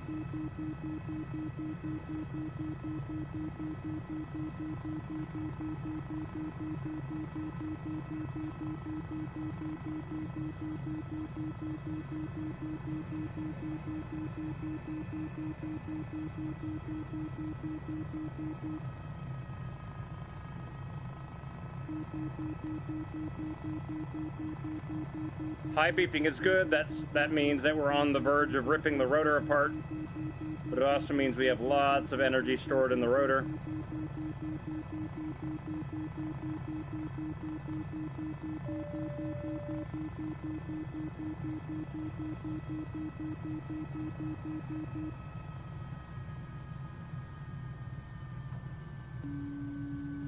And we're down.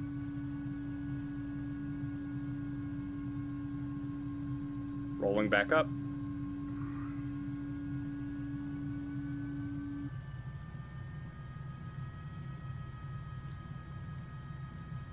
And, yep, there it goes again. The thing is, before it happened twice and then froze. Now it's doing 3 times. So it's not the sim brief.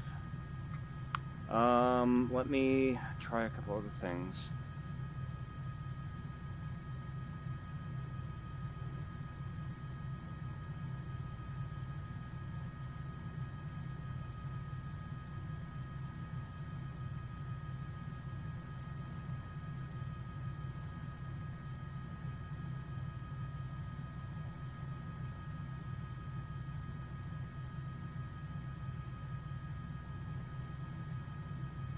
Here, hold on one moment. Let me show you guys something.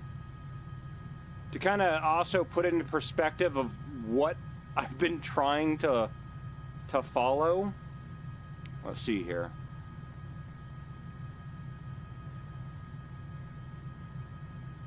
I have that up. That's something that's watching my VR stuff, right? So as I'm looking around the environment, you can see when, like, if I look at the ground, for example, the use goes down, right? Because less things are being rendered, right? I look up, there's a lot more stuff being shown, all that kind of stuff. When the stutter happens, that was when it goes to nothing. And it's like, what is causing it to just go to nothing? That's the annoying part.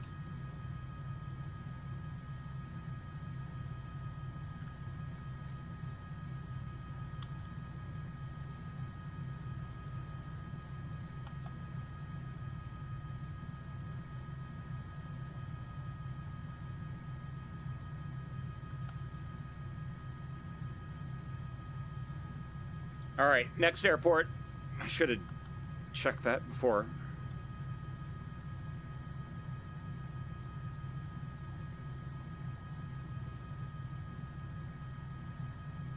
Okay, there's a small airport to the south. See if we can find it.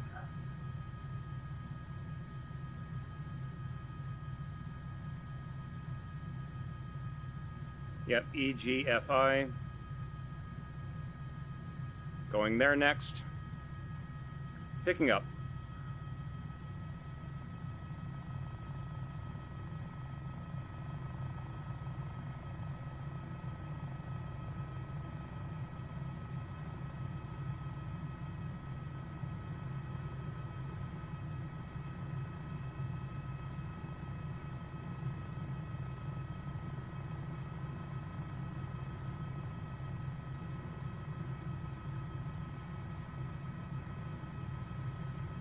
Oh, Dr. K, I have been over so many of those posts.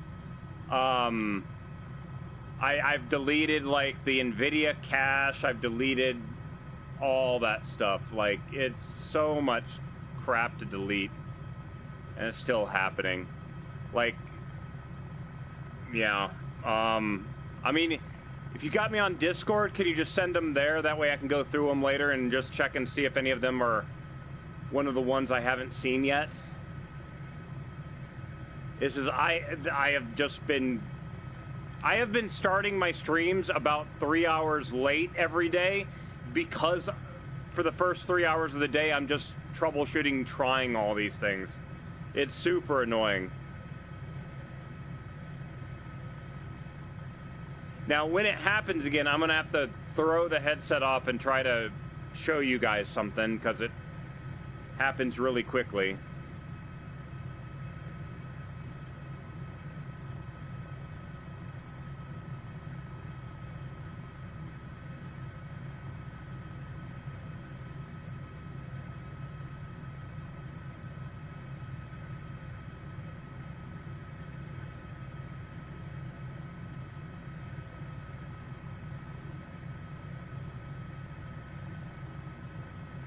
Yeah, if there was just some little bit of code that the wind is blowing this much upon spawn, set a percentage between 100 and 0. Just pick a random number and it just spins at that percentage. Like it, that way it would vary the speeds a little bit. That's just the only thing that makes them look unnatural, is they're all synced up.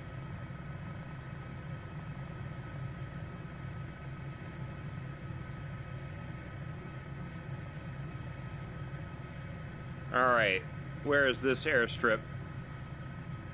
Looks like another little farm airstrip kind of thing.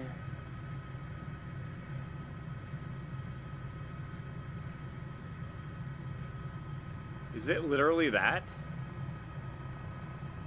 I think it might be.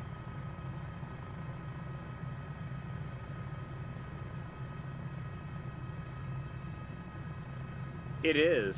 Wow.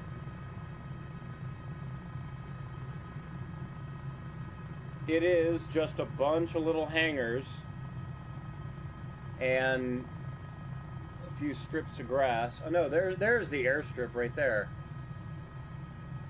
I'm flying over it now. It looks like a bunch of farming aircraft. Do they do a lot of crop spraying in the UK?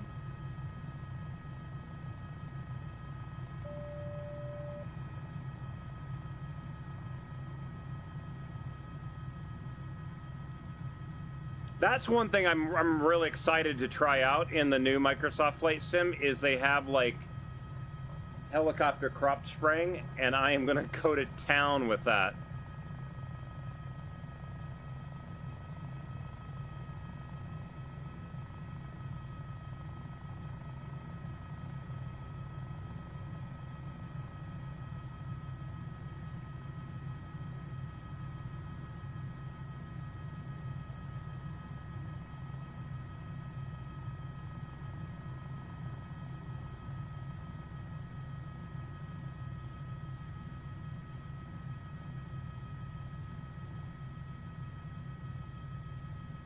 Okay, so there's the issue. It's freezing again. I'm going to take the headset off, cut back over to this, and if I do this, yeah, you can see when the freezes happen.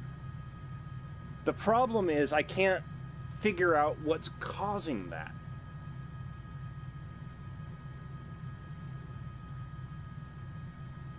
Like, whatever's happening during that time, that's the problem right there. But this is just this is called remote detailed debug. It doesn't, I can't see what was happening there, right? What I need is, oh, I just had an idea. Does Process Lasso have a thing where it will monitor stuff, and when it's happening, I can press a button and pause it? Does anyone happen to know? Only time I've ever used process lasso was to set, like, have it automate the setting of a program for its priority, and that's it. I don't know what else. I'm pretty sure it can do some other stuff. But see, that's the problem. Like, it's just it's like the computer just stops. Like, if I had Task Manager up, Flight Sim, Steam VR, it just goes to 0. Like, it goes from, like, right now, let me see if I can find this. Right now, Flight Sim is using 30 to 38% of my CPU, right? When that happens, it goes down to 0.2.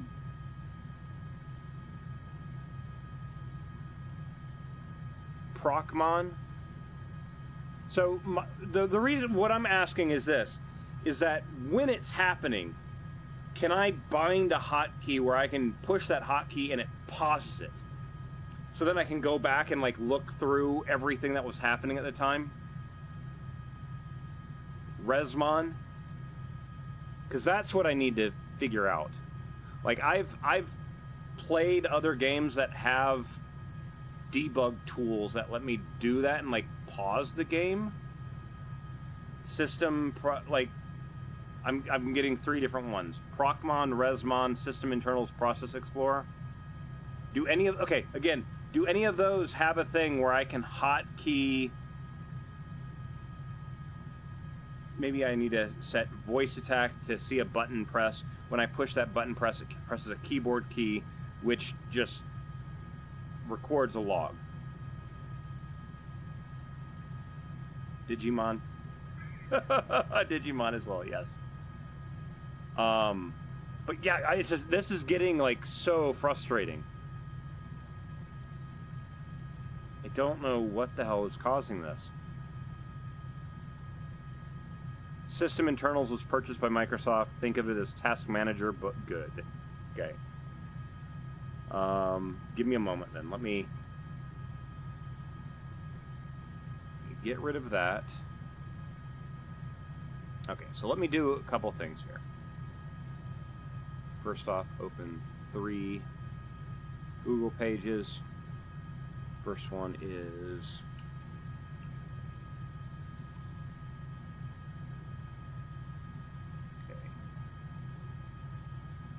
okay, so Resmon, you mean Resource Manager, the thing that's built into Windows? I've tried to use that, and that one doesn't really work.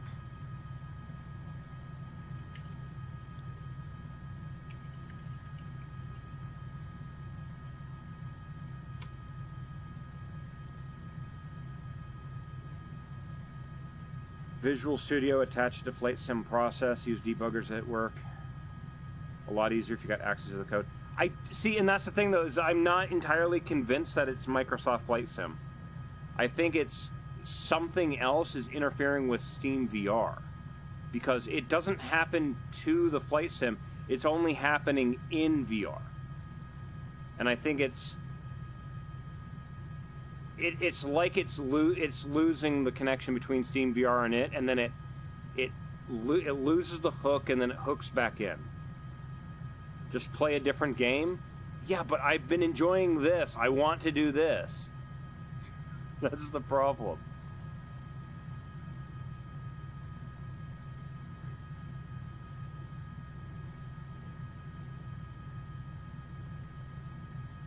Picks for Windows?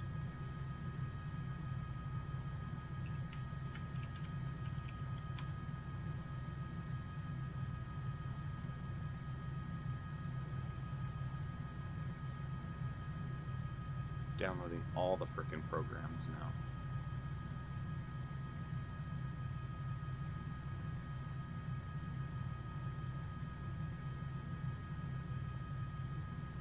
It's super frustrating because, like, there's all these people that are having this issue with this game. Like, I'm not the only one that has this, but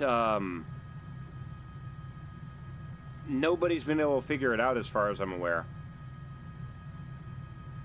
The people that have figured it out a lot of them, their way of figuring out is I reinstalled Windows. And it's like, that's not really a fix. Like, that's the nuclear option. I'd rather not have to reinstall Windows, right?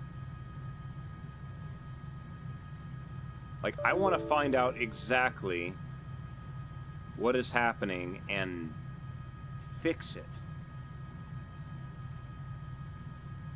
The annoying thing, too, is that if I'm able to fix it or figure it out and find out what it is, the new game comes out in like a month and a half.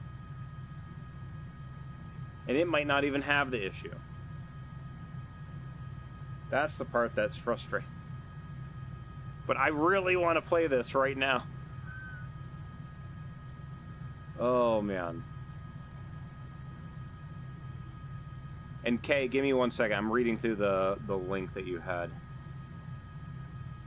Delete Microsoft Flight Sim rolling cache. I don't have that. Delete NVIDIA shader files. Done that. So, okay, hold on. I'm gonna do something dumb. Another dumb thing. Let's go out of VR, general options, data. Rolling cache is off.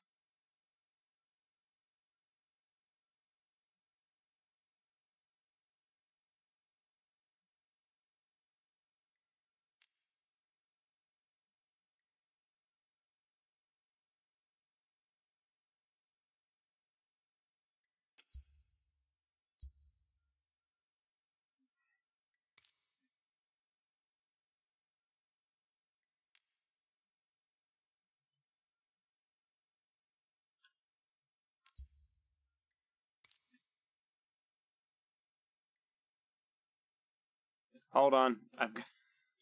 Apparently I don't have a folder. Oh no, I don't have a folder. New folder. Do I not have a folder named Flight Sim stuff here?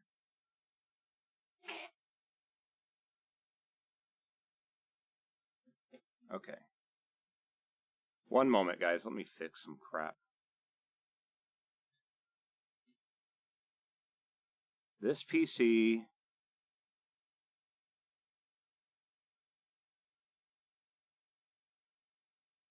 Z drive. Flight Sim. Folder.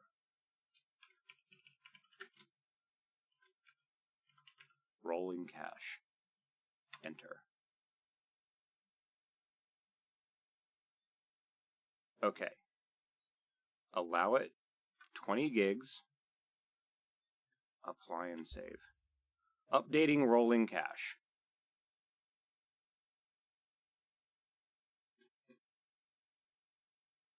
Okay. I now have a rolling cache. Up to this point, I've never used it because I don't fly over the same place twice. Because I'm literally flying around the planet. Like, there's no point in me having a rolling cache. But we'll see what it does now. I'm wondering if that's what's happening, is that it's... But again, that doesn't make sense because prior to this, it was working absolutely fine. I don't know. Whatever. Okay. Let me go back and finish and see if there's anything here. Common cause for stutters are junk. And see, and again, this is the part too, is a lot of people are talking about stutters. We're not having a stutter. We're having the program drops for a few seconds and then comes back. I don't know if stutter is the correct word for it.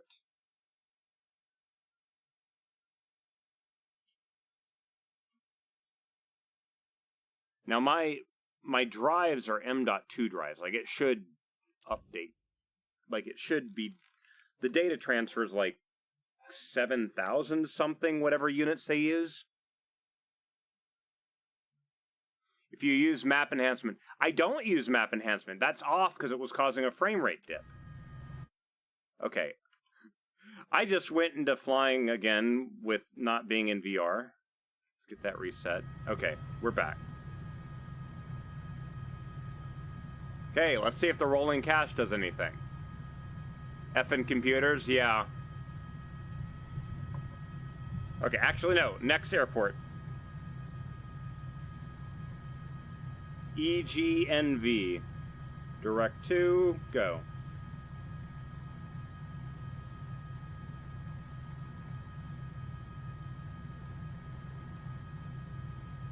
Picking up.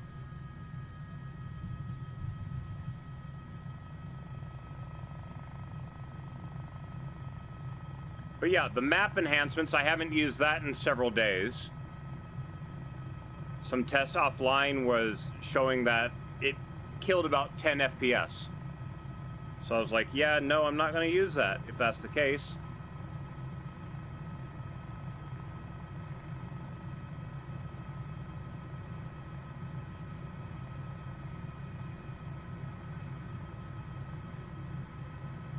My understanding is the reason, like, the rolling cache, as you're flying over an area, it's streaming data to your PC, right?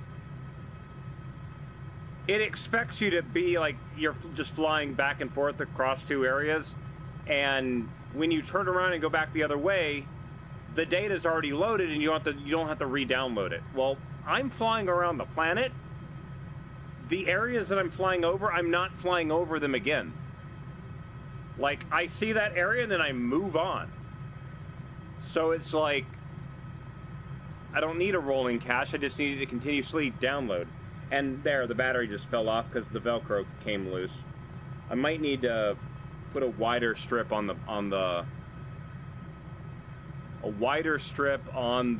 what is the thing called? The battery cradle.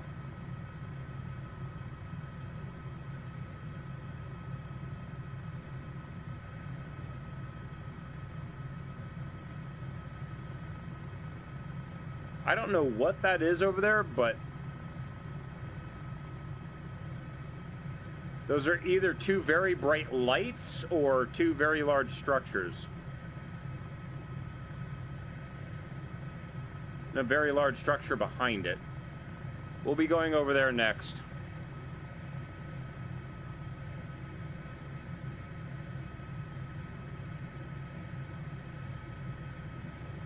Next track.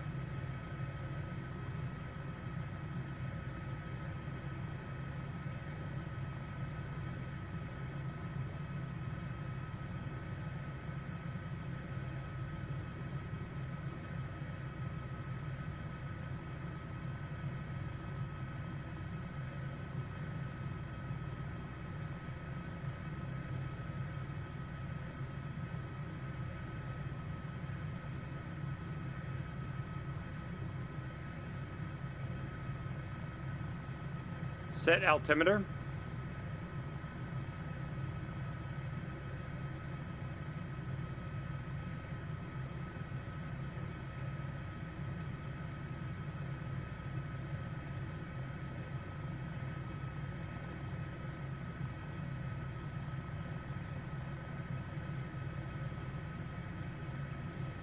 I think the point of interest is a bridge.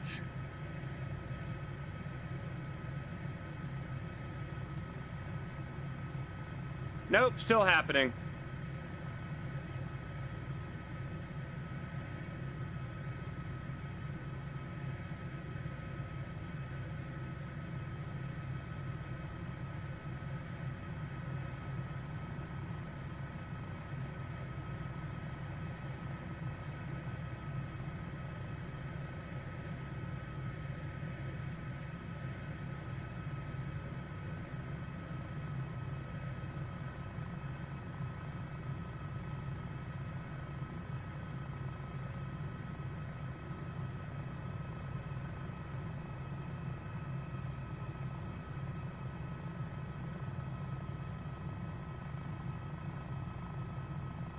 Is this a heist song?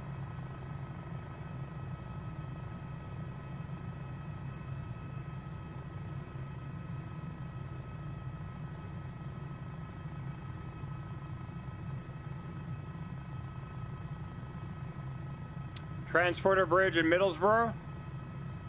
Possibly. I think that's what the city is over there.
All right, so I see the airport down there.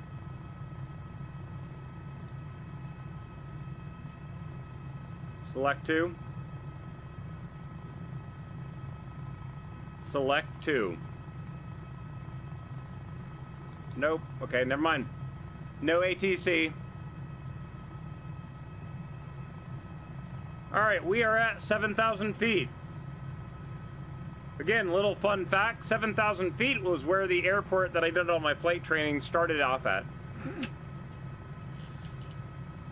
So I got a lot of high altitude training when I was doing all my stuff. I didn't get to see a thick atmosphere until like halfway through my training.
Oh, battery fell off.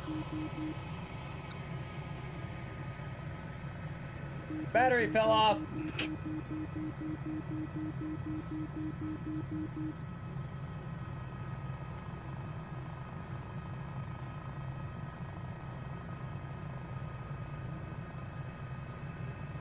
Okay, auto-rotative descent again.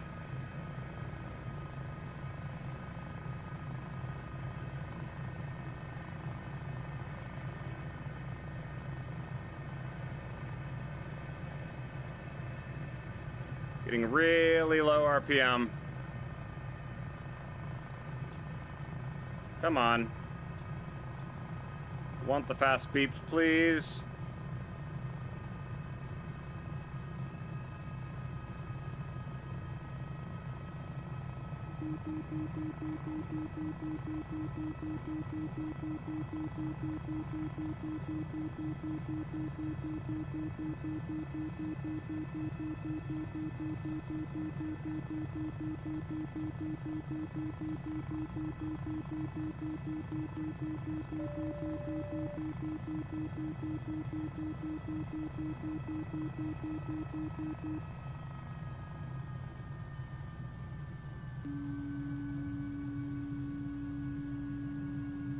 Rolling up.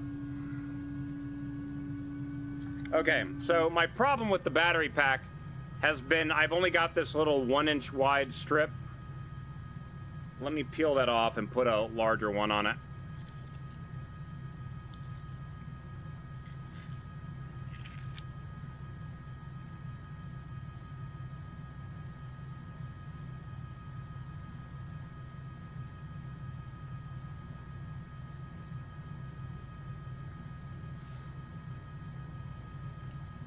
And another pause. Great.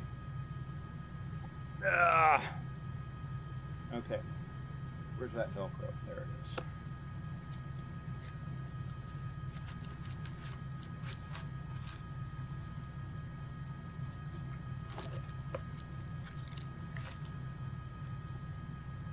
All right, so I'm gonna put a much larger piece on this.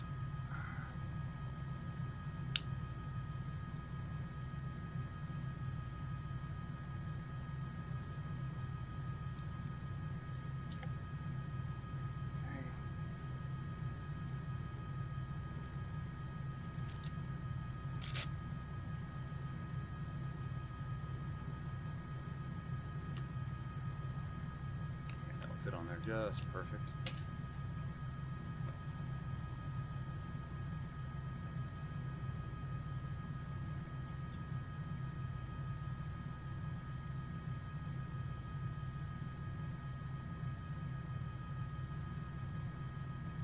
So, effectively, how the hell did I put that on so damn crooked? Effectively tripling the amount of hook and loop. See if that works a little bit better. So now it's that much on the back instead of the little tiny bit that I had before. Why is my OBS vanishing? Okay. Put that back. And now, let's see if you stick on better. There we go.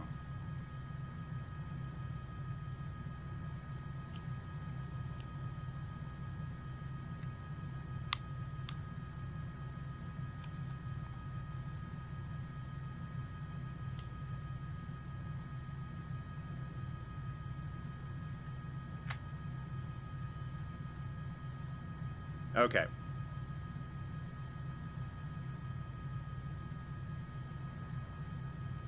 Next airport.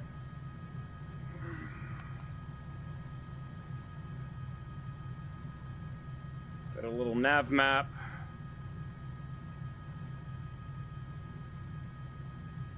Okay, we're gonna go to Yearby Airstrip, Echo Golf Romeo Charlie. It's kind of on the way past that point of interest.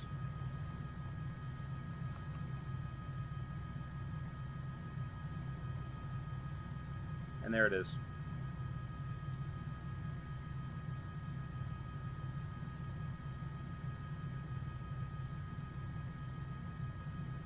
All right. Picking up.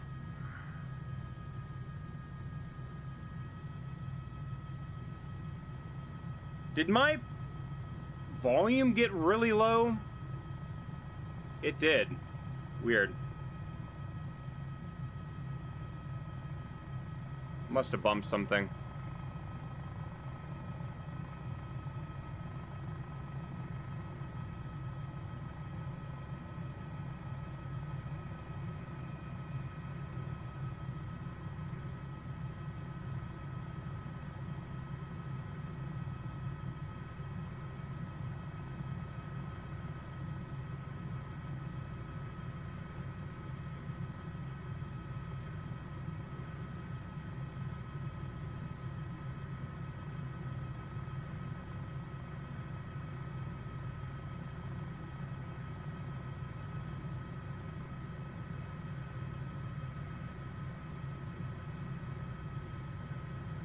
I'm also really curious about what those things that look like lights are over there.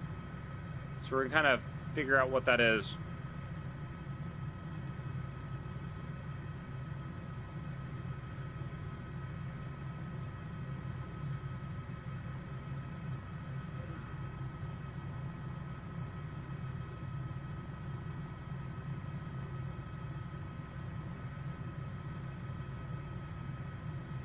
Getting thrown around a little bit by wind, though. See, the aircraft is doing this constantly.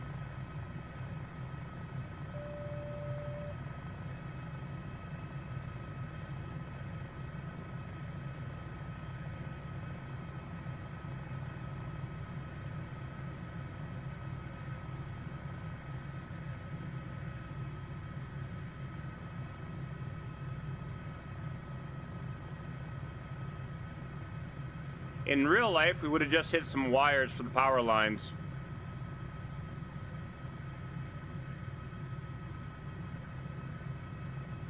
Is there like a nuclear power plant or something over here? It looks like cooling towers.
I have essentially a cyclic between my legs, and I'm currently using my Thrustmaster Warthog throttle for collective. Volume 20.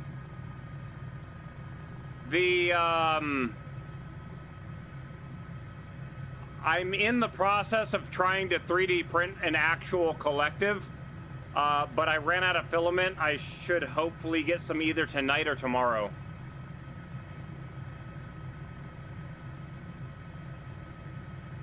Land inside the cooling tower. I don't know if it will let me. I don't know if the bounding box is good. And we're starting to get a little bit of rain here.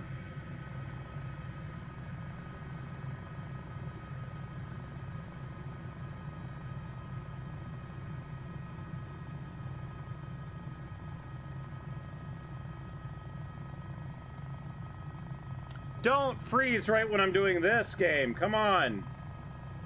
Stop, please. Always in threes.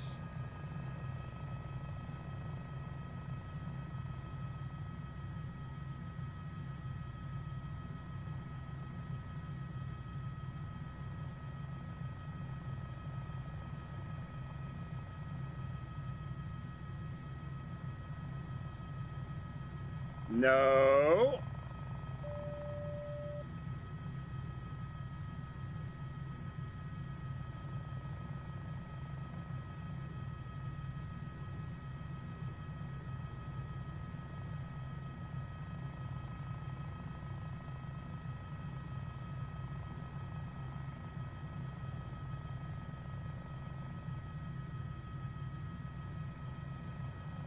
Back away from the wall. Thank you. Don't.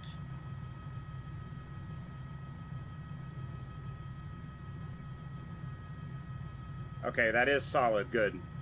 At least I think it's solid.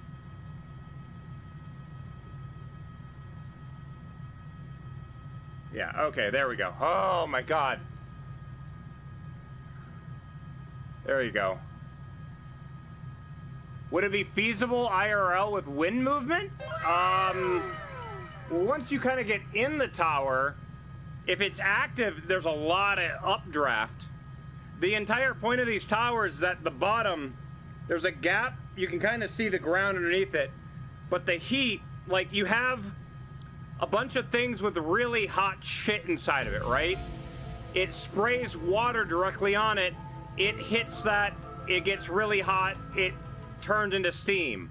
Well, the steam, hot air rises, it goes up, and when it does that, it draws in cool air from the bottom and sucks the cool air up through everything, again, cooling everything off.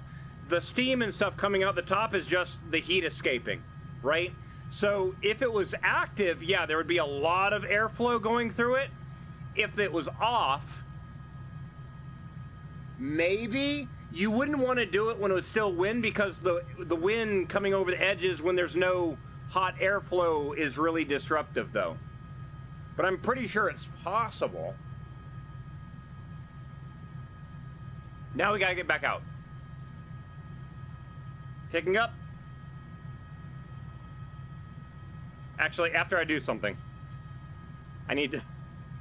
I don't know why.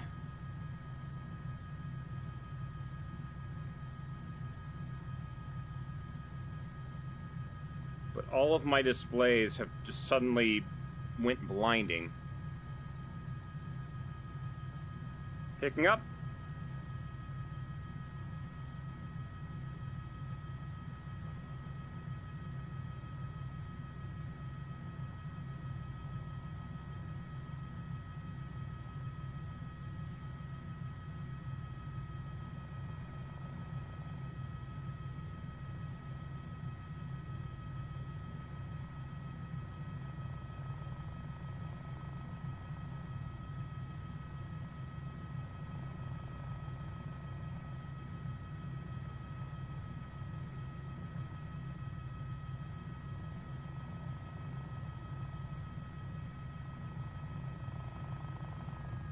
The fact that it narrows at the top is what's disorienting.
All right. Forgot about that tower. Oops.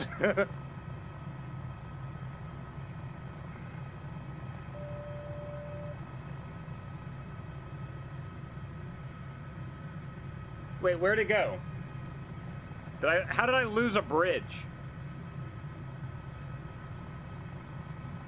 There you are. I turned toward the north instead of the south.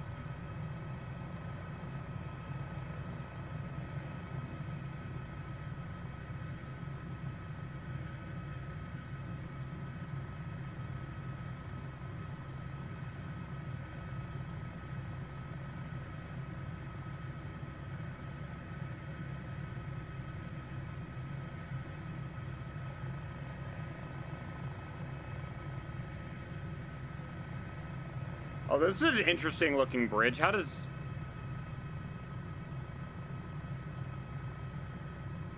Wait, what? What is this? What the frack is happening?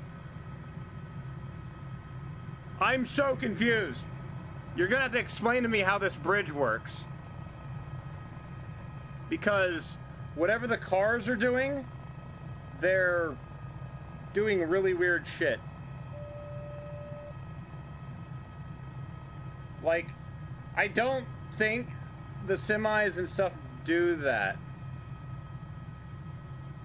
Something weird is going on here.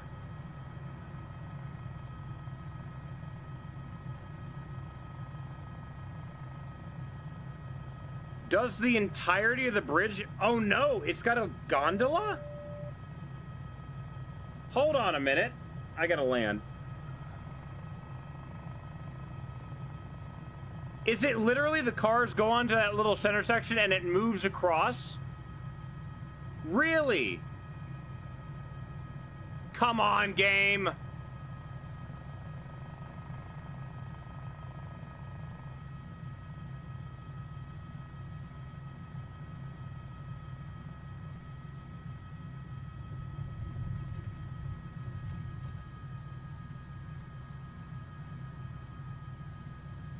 That is a crazy design.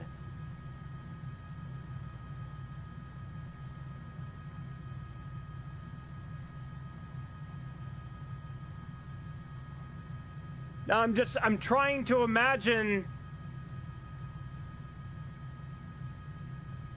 what is its purpose though? When was it built? When it was built might answer a lot of questions.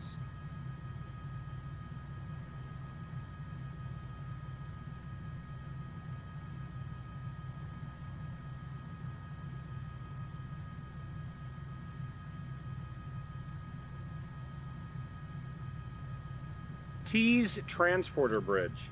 I've got to Google this now. Hold on.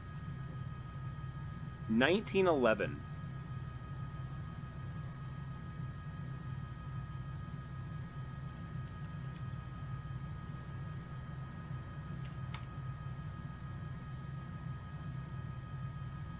Okay, so apparently it's permanently closed.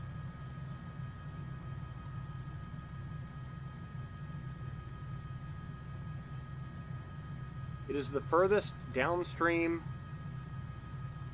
bridge crossing over the river. It's not been operational since 2019 due to safety concerns, and it's not expected to return to operation for a number of years. It crosses the river in 90 seconds. The gondola can carry 200 people, or 9 cars, or 6 cars and 1 minibus.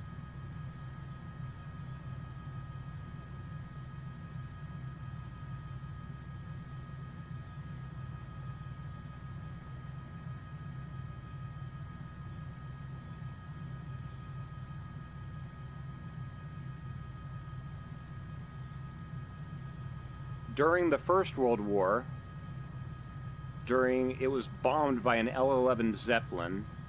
During this raid, it was reported that a bomb fell through the structure before hitting the river below. During the Second World War, the superstructure was hit by a bomb. In 1953, the gondola got stuck halfway.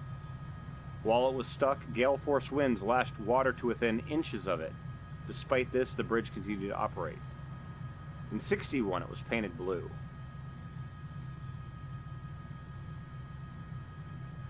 In 1974, comedy actor Terry Scott, traveling between his hotel in Middlesbrough and a performance at the Billingham Forum, mistook the bridge for a regular toll crossing and drove his Jaguar off the end of the roadway, landing in the safety netting beneath. What? Oh, that's crazy.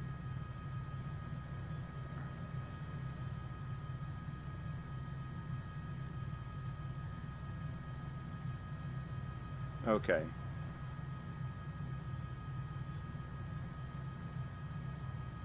Interesting, though.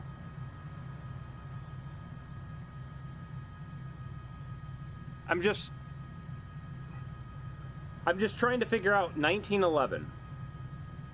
Thinking about what kind of ships they had at the time.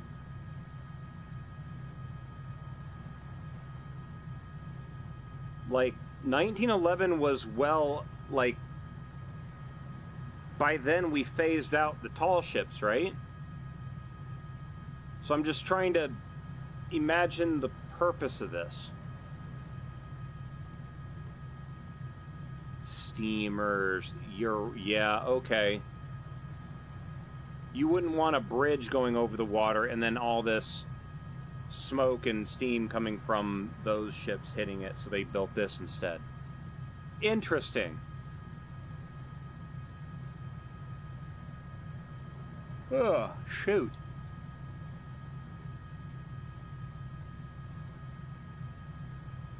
Huh, okay. Now the question is, like, I understand that they shut it down in 2019. That's 5 years ago. Whoever operates the bridge, do they, like, run the gondola back and forth to, like, help keep things lubricated, or does it just sit? Middlesbrough is also a steel town. That probably also assisted in it.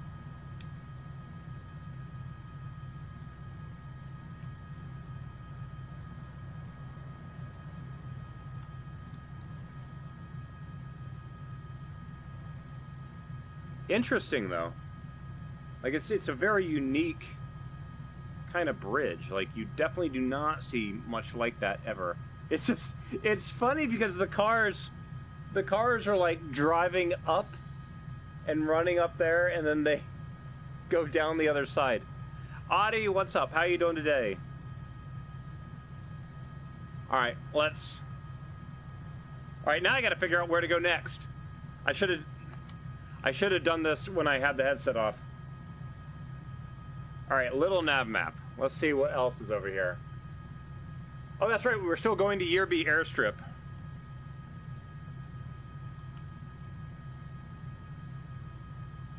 However, it's a bridge. Because it's a bridge, I'm required to do something. I must fly underneath it. I hope it's not solid.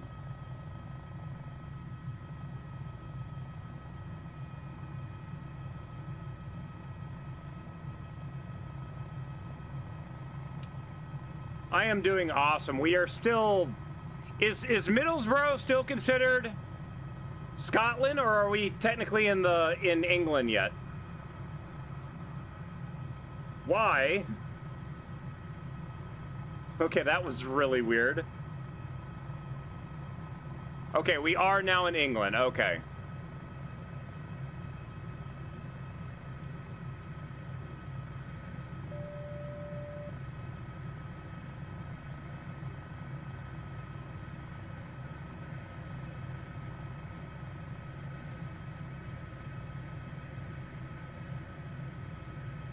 Stop freezing on me. There's one, there's two, and maybe a third. No, it's back down to two. That's good.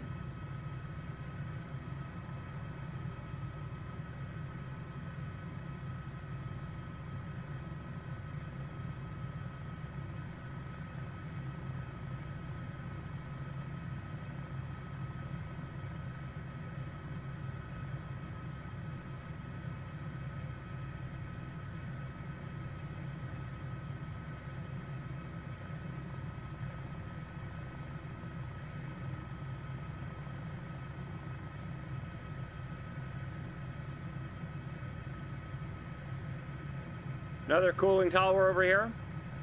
Cooling tower is a little bit weird because, like, the steam coming out the top of them, it's super visible from really, really far away, and it shouldn't do that.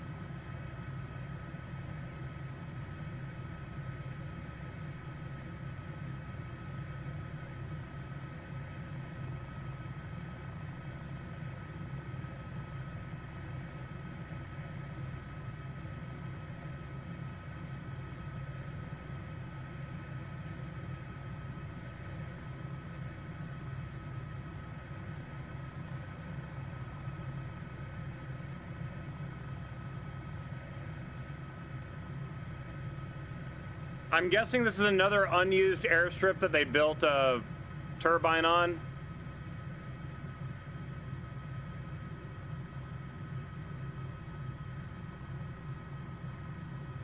Oh wait, no, airfield's past this. Never mind.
All right, sit down on that airfield.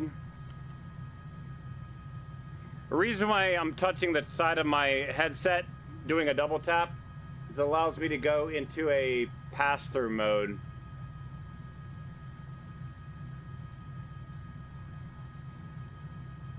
Okay, now we got a bunch of little tiny airfields, all one after another. Eggton Airstrip.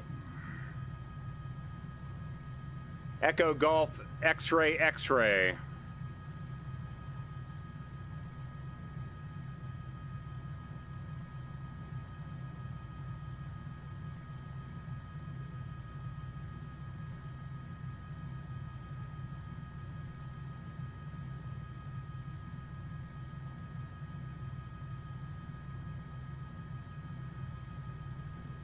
Picking up.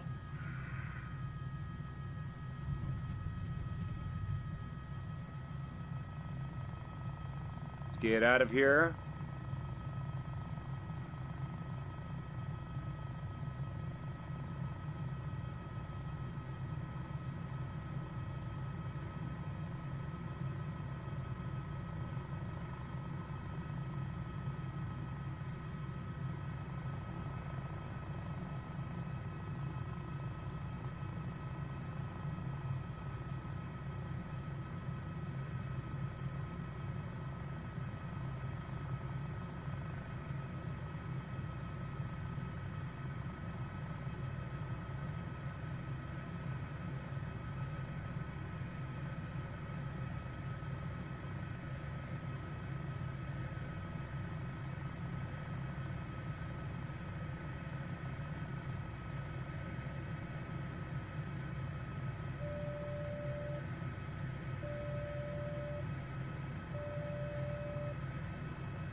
All right, 11 miles away.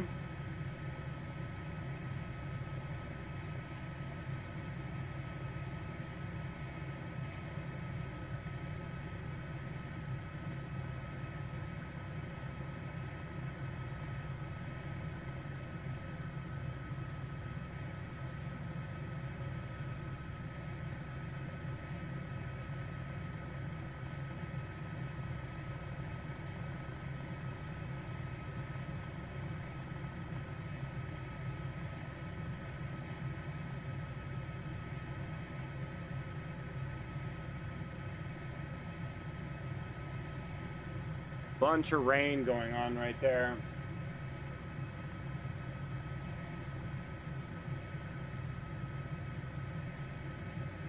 Yeah, a little bit of rain droplets on the windscreen.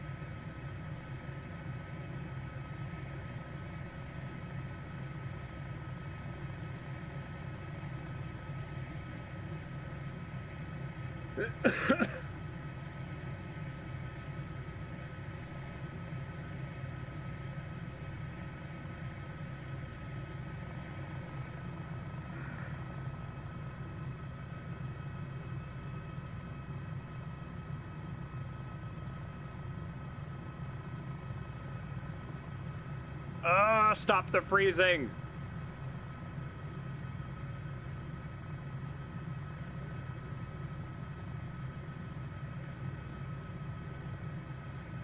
so annoying.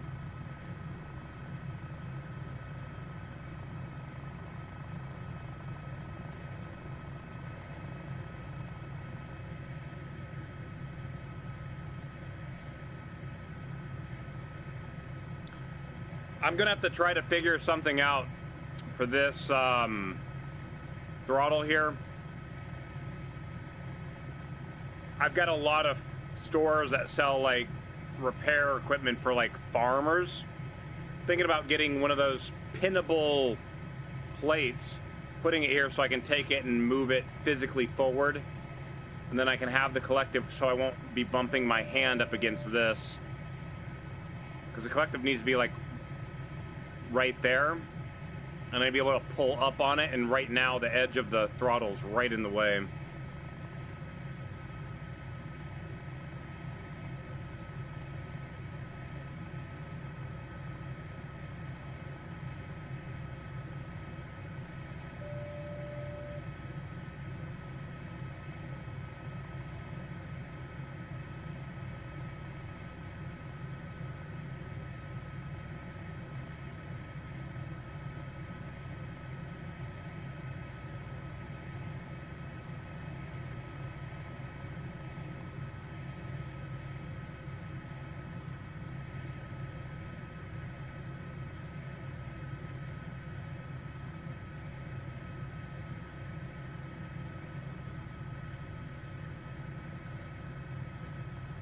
Almost exactly 7 minutes.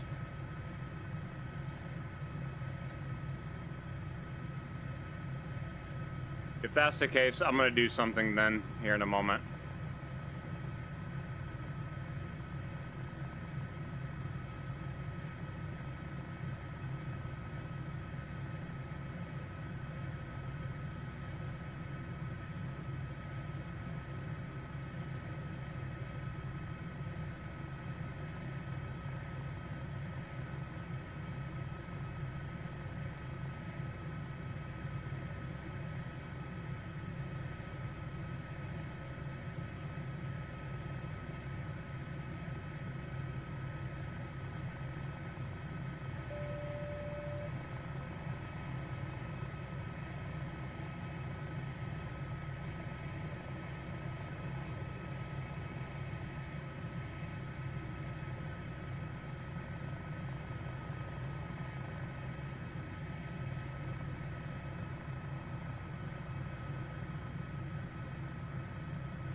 One thing I'm really surprised about is how many glider airports there are in the UK.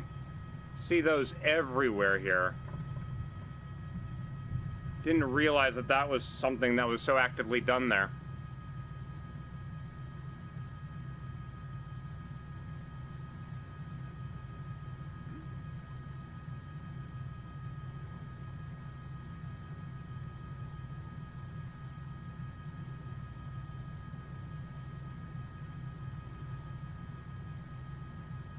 EG-19.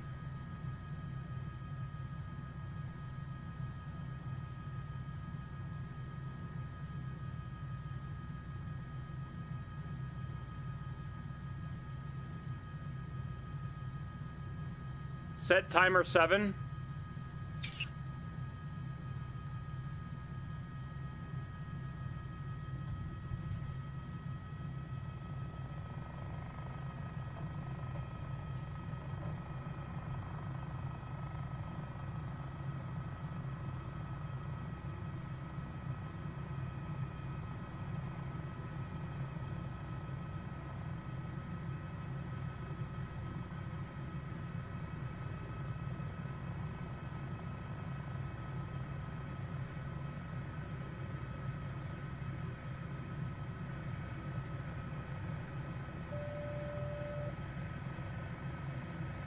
12 miles away.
Set timer 7.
All right, next airport coming up.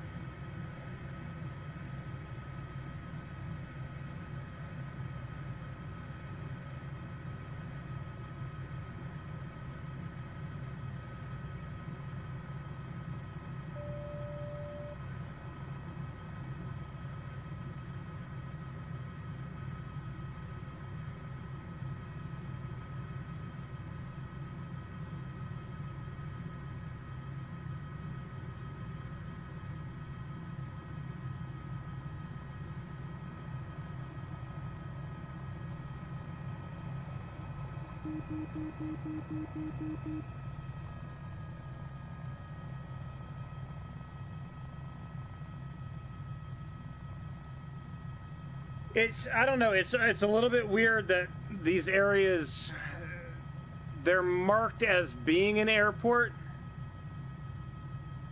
The GPS recognizes that as an airport, but I'm not seeing anything that looks like an airstrip here. Unless that over there is like a heliport landing pad or something. Which would make sense then. Maybe over there. 7 minutes.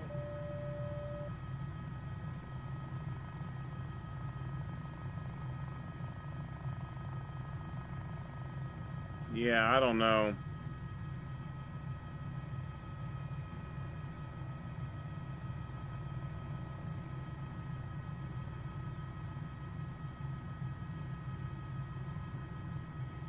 See, there's like, it looks like it's a grass strip over here that maybe they use.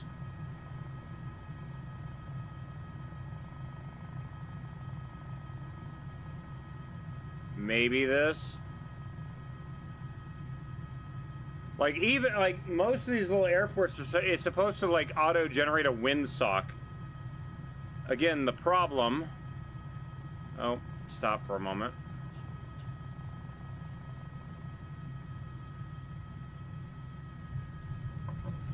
The other problem is just where I am. I mean, it's still a ways off from where it says the airport is. So let me go towards it.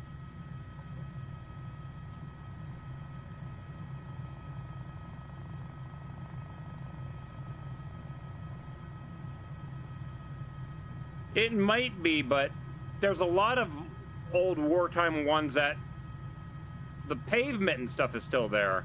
Unless this was used as a World War II airstrip, and it was just a grass field, which would again make sense. I mean, it's a very, very flat area, but it says the airstrip is here. And it's like, this is clearly a farmland, right?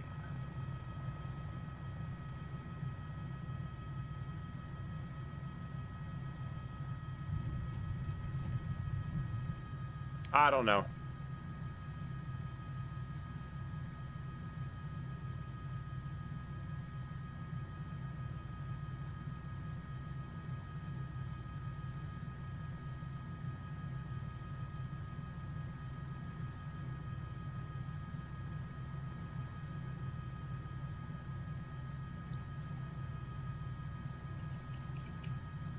Zero minute.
Is that not working now?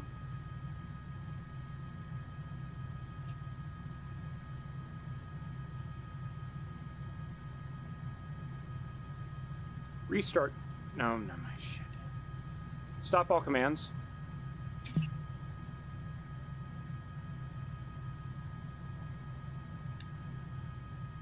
Voice attack is now messed up.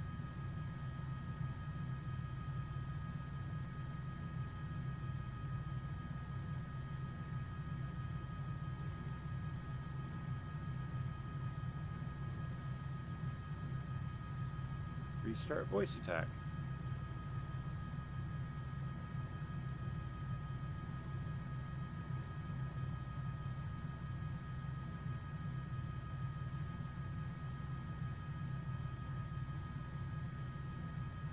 Oh, of course, voice attack has crashed. There it is.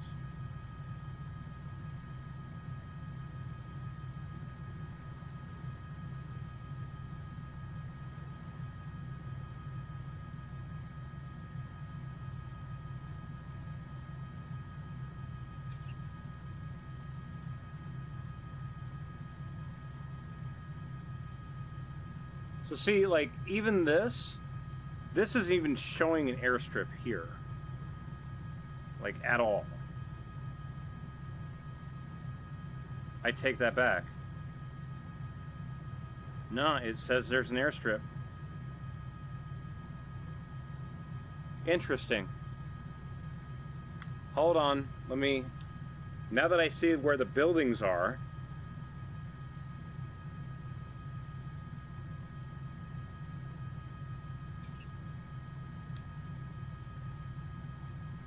Is there somewhere where I have a route planned out? Nope. It's literally, ooh, that looks interesting, and oh, I haven't been there yet.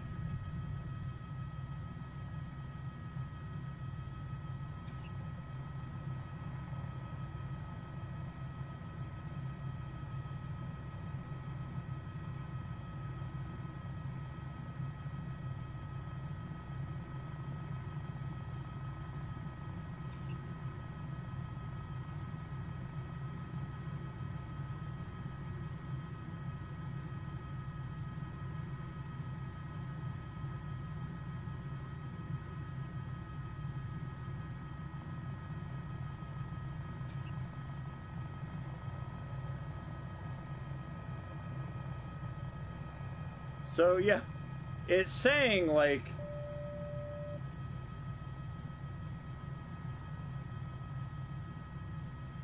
that this area of grass here is it.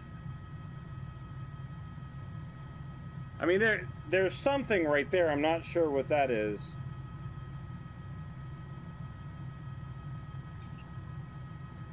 So it's got to be a farm airfield.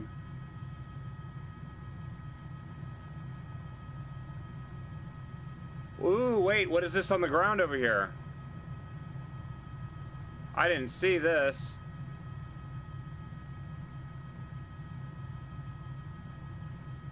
What is that?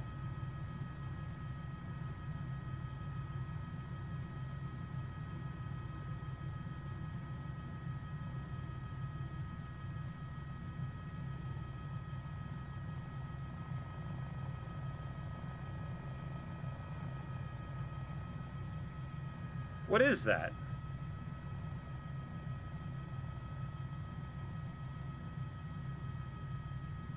Kind of weird. I don't know what this... Fence?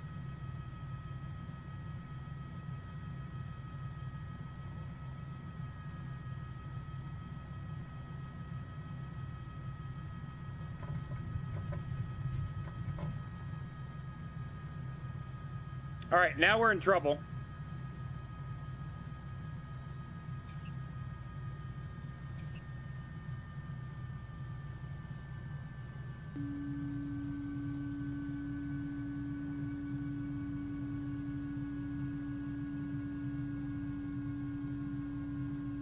We're now going to Thrisk, Alpha Golf, November Golf. EGNG.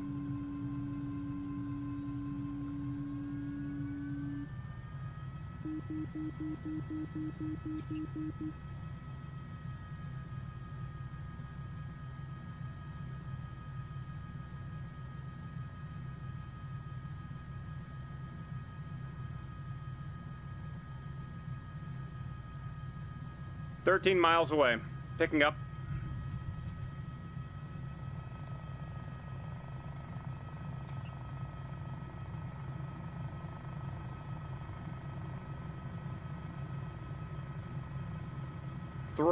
Thrusk. Security XP, thank you very much for the resub, dude. Appreciate that. Heading into Yorkshire? Okay.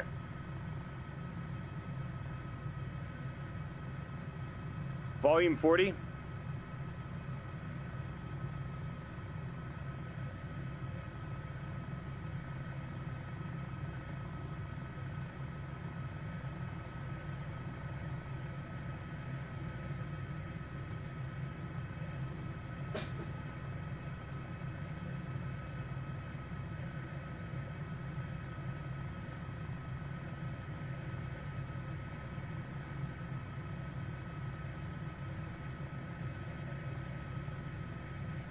And Kirai, thank you very much for the resub as well, dude. Appreciate that.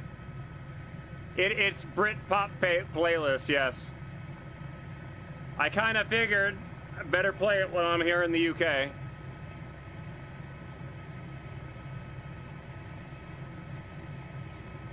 Yeah, the grass strips are probably really bad.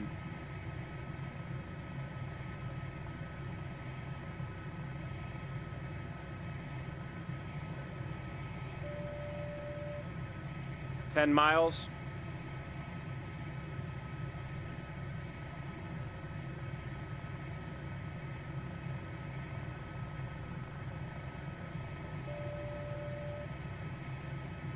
Security XP, I did like training and then my flight school was shut down because they abused the Veterans Administration. And I kind of just got stuck with, I finished all my training, but I don't have enough real hours to fly commercially because of insurance purposes, and it sucks.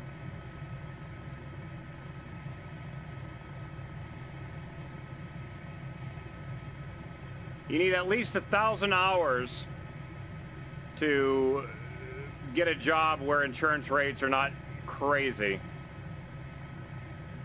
Whoa, that was weird. And I'm sitting right at like 920. So, one of those, you know, shitty situation kind of things.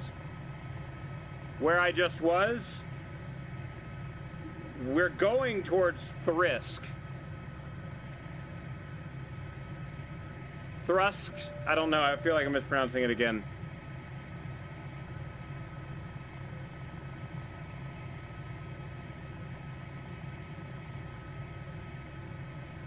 I'm running about 12% fuel right now. Thrusk. Thursday. Thursk. I feel like I'm still mispronouncing it.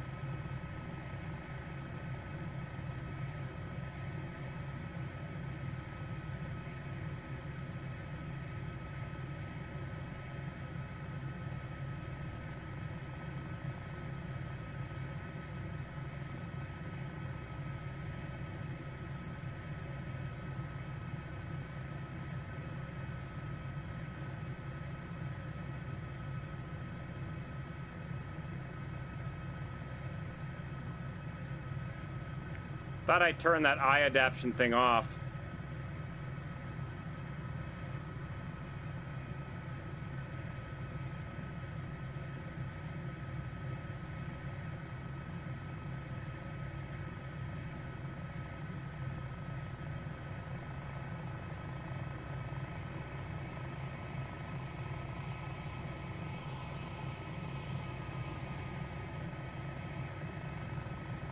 Says there's a little airport over here. I gotta touch skids down at least. Where are you? Yep, little glider airfield.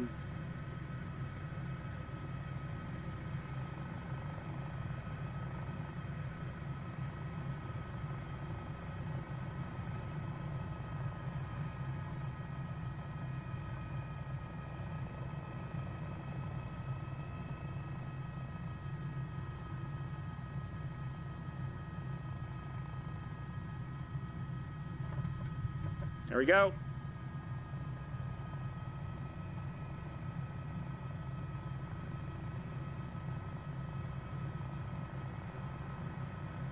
Oh, they have fuel, though.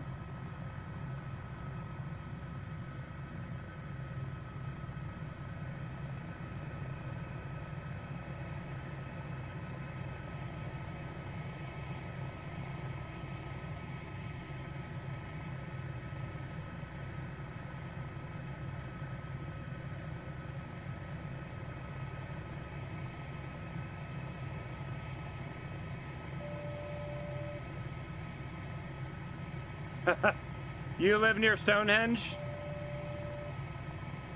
Isn't Stonehenge like right off the motorway too?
I don't see fuel here.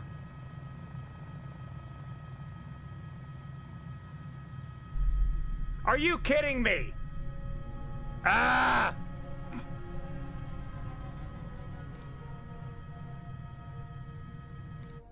It said I landed too hard. What the hell is that? I could have landed harder than that, and the helicopter would have been fine. Oh my god, where were we? Shit.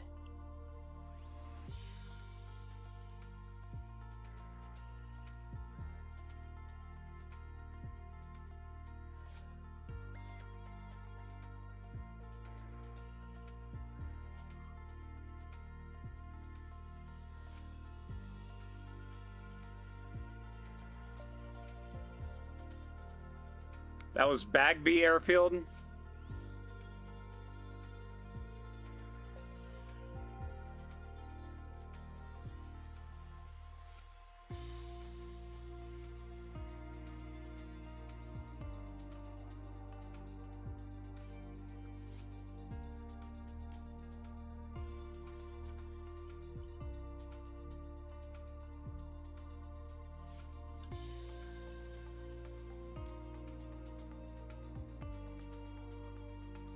Well, technically I didn't make it.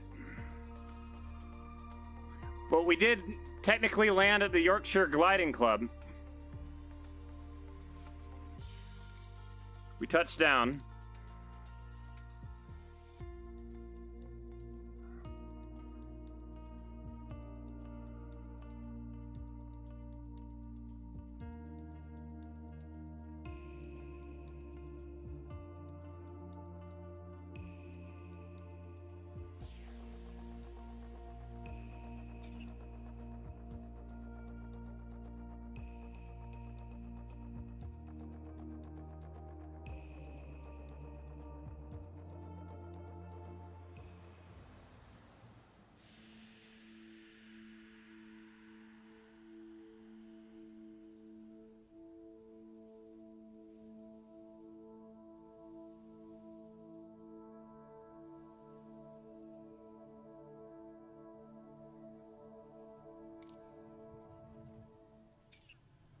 Getting frickin' dark now.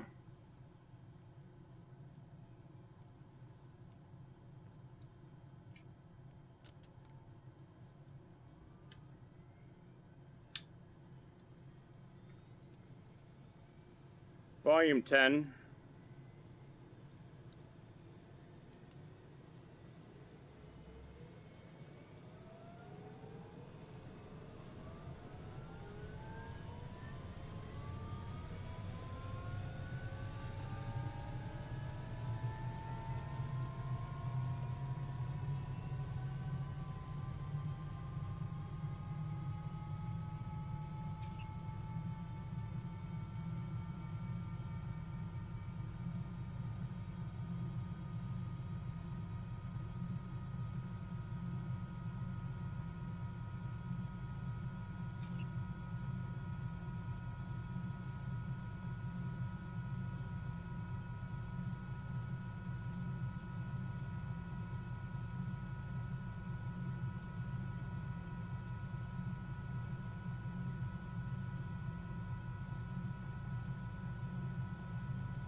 XZ, not G.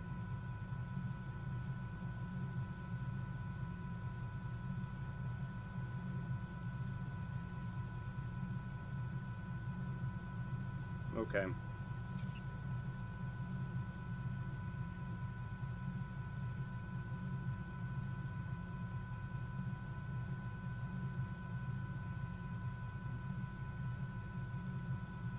Rolling up. Horn on.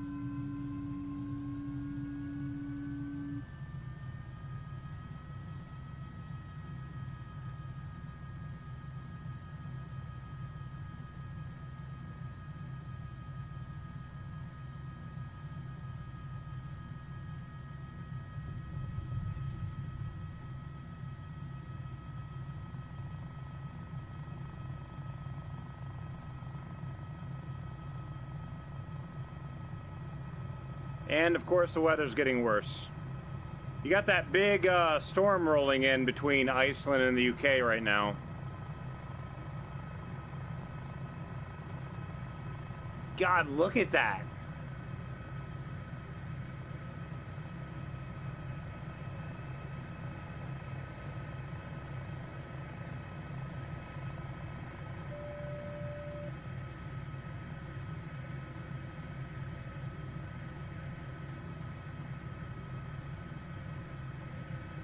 A little bit nicer over that way, but that's not where we're going.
Okay, there. Landing at Thrisk. Got to be really gentle with it, apparently, because you have to baby these aircraft. What kind of crap was that?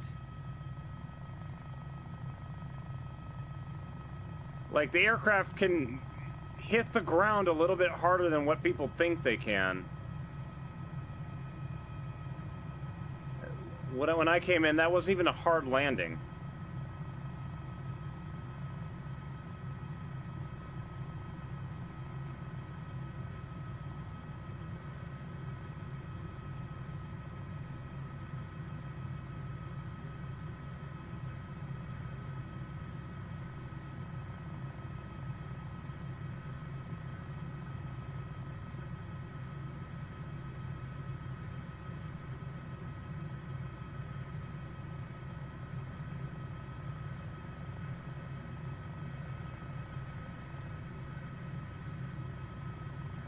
Oh, the ATC thing's still messed up.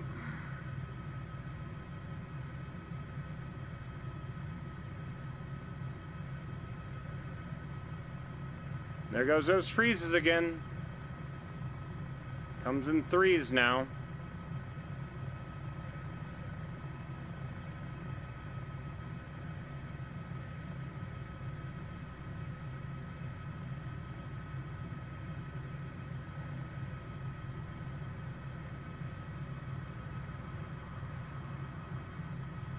How is the weather tomorrow supposed to be? Actually, no, shoot, I'm not streaming tomorrow.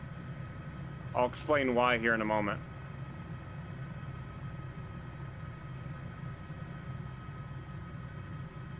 Tomorrow's Monday. I am not streaming tomorrow because my back surgery has been rescheduled till tomorrow morning.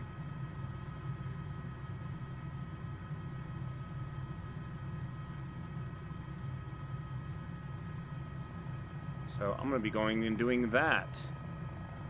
And I will probably be all drugged up, and I will not be able to function by the time I get home.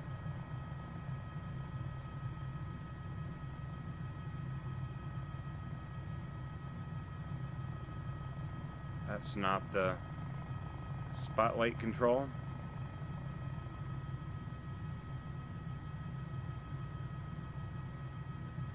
Alright, so I have now landed at a military base that I'm probably not supposed to be at.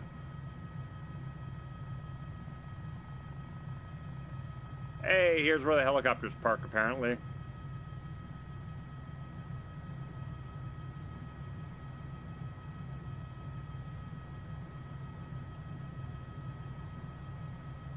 Get out of my way, please.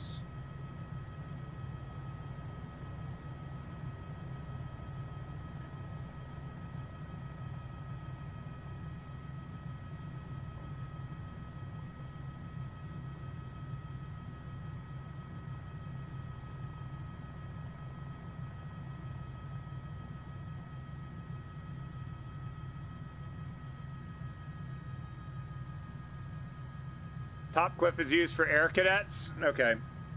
Makes sense. Horn off.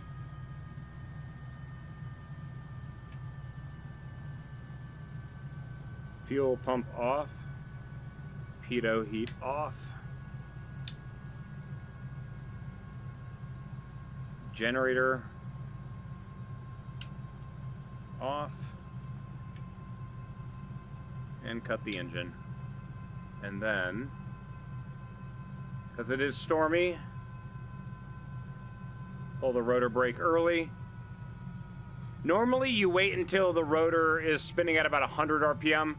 In flight it's about 400 RPM. I'm sorry, in flight it's 600 RPM. 400 RPM is the low point.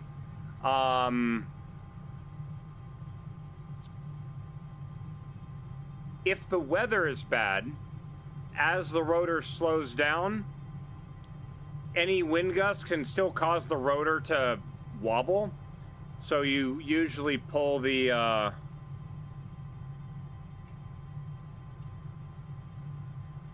hold on. What's going on?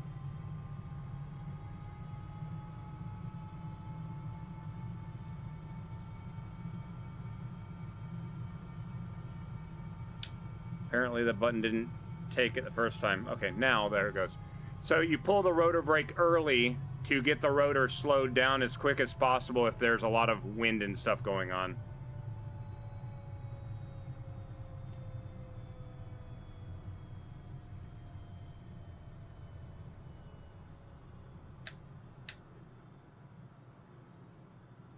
Yeah. I know what it was.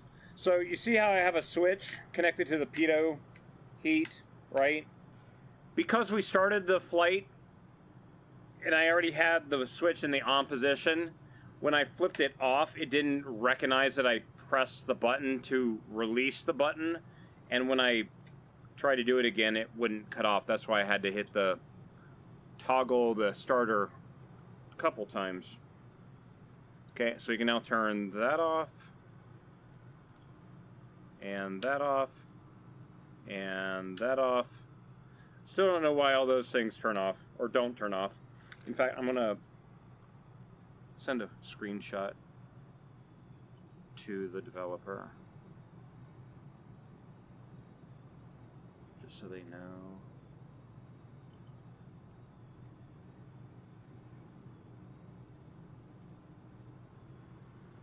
Let's see here.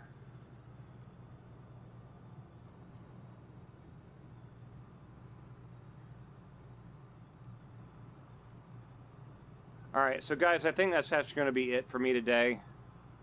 I need to get something to eat, and I also need to,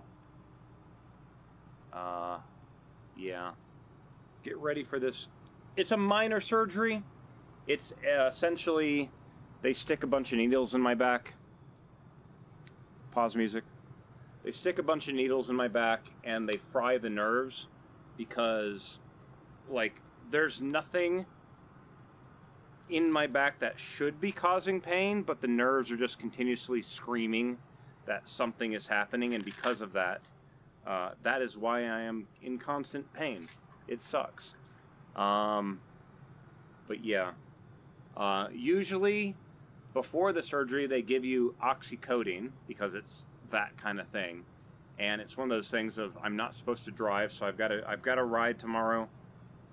All that kind of thing, and I am going to be loopy as hell when I get home, so I'm probably not going to stream.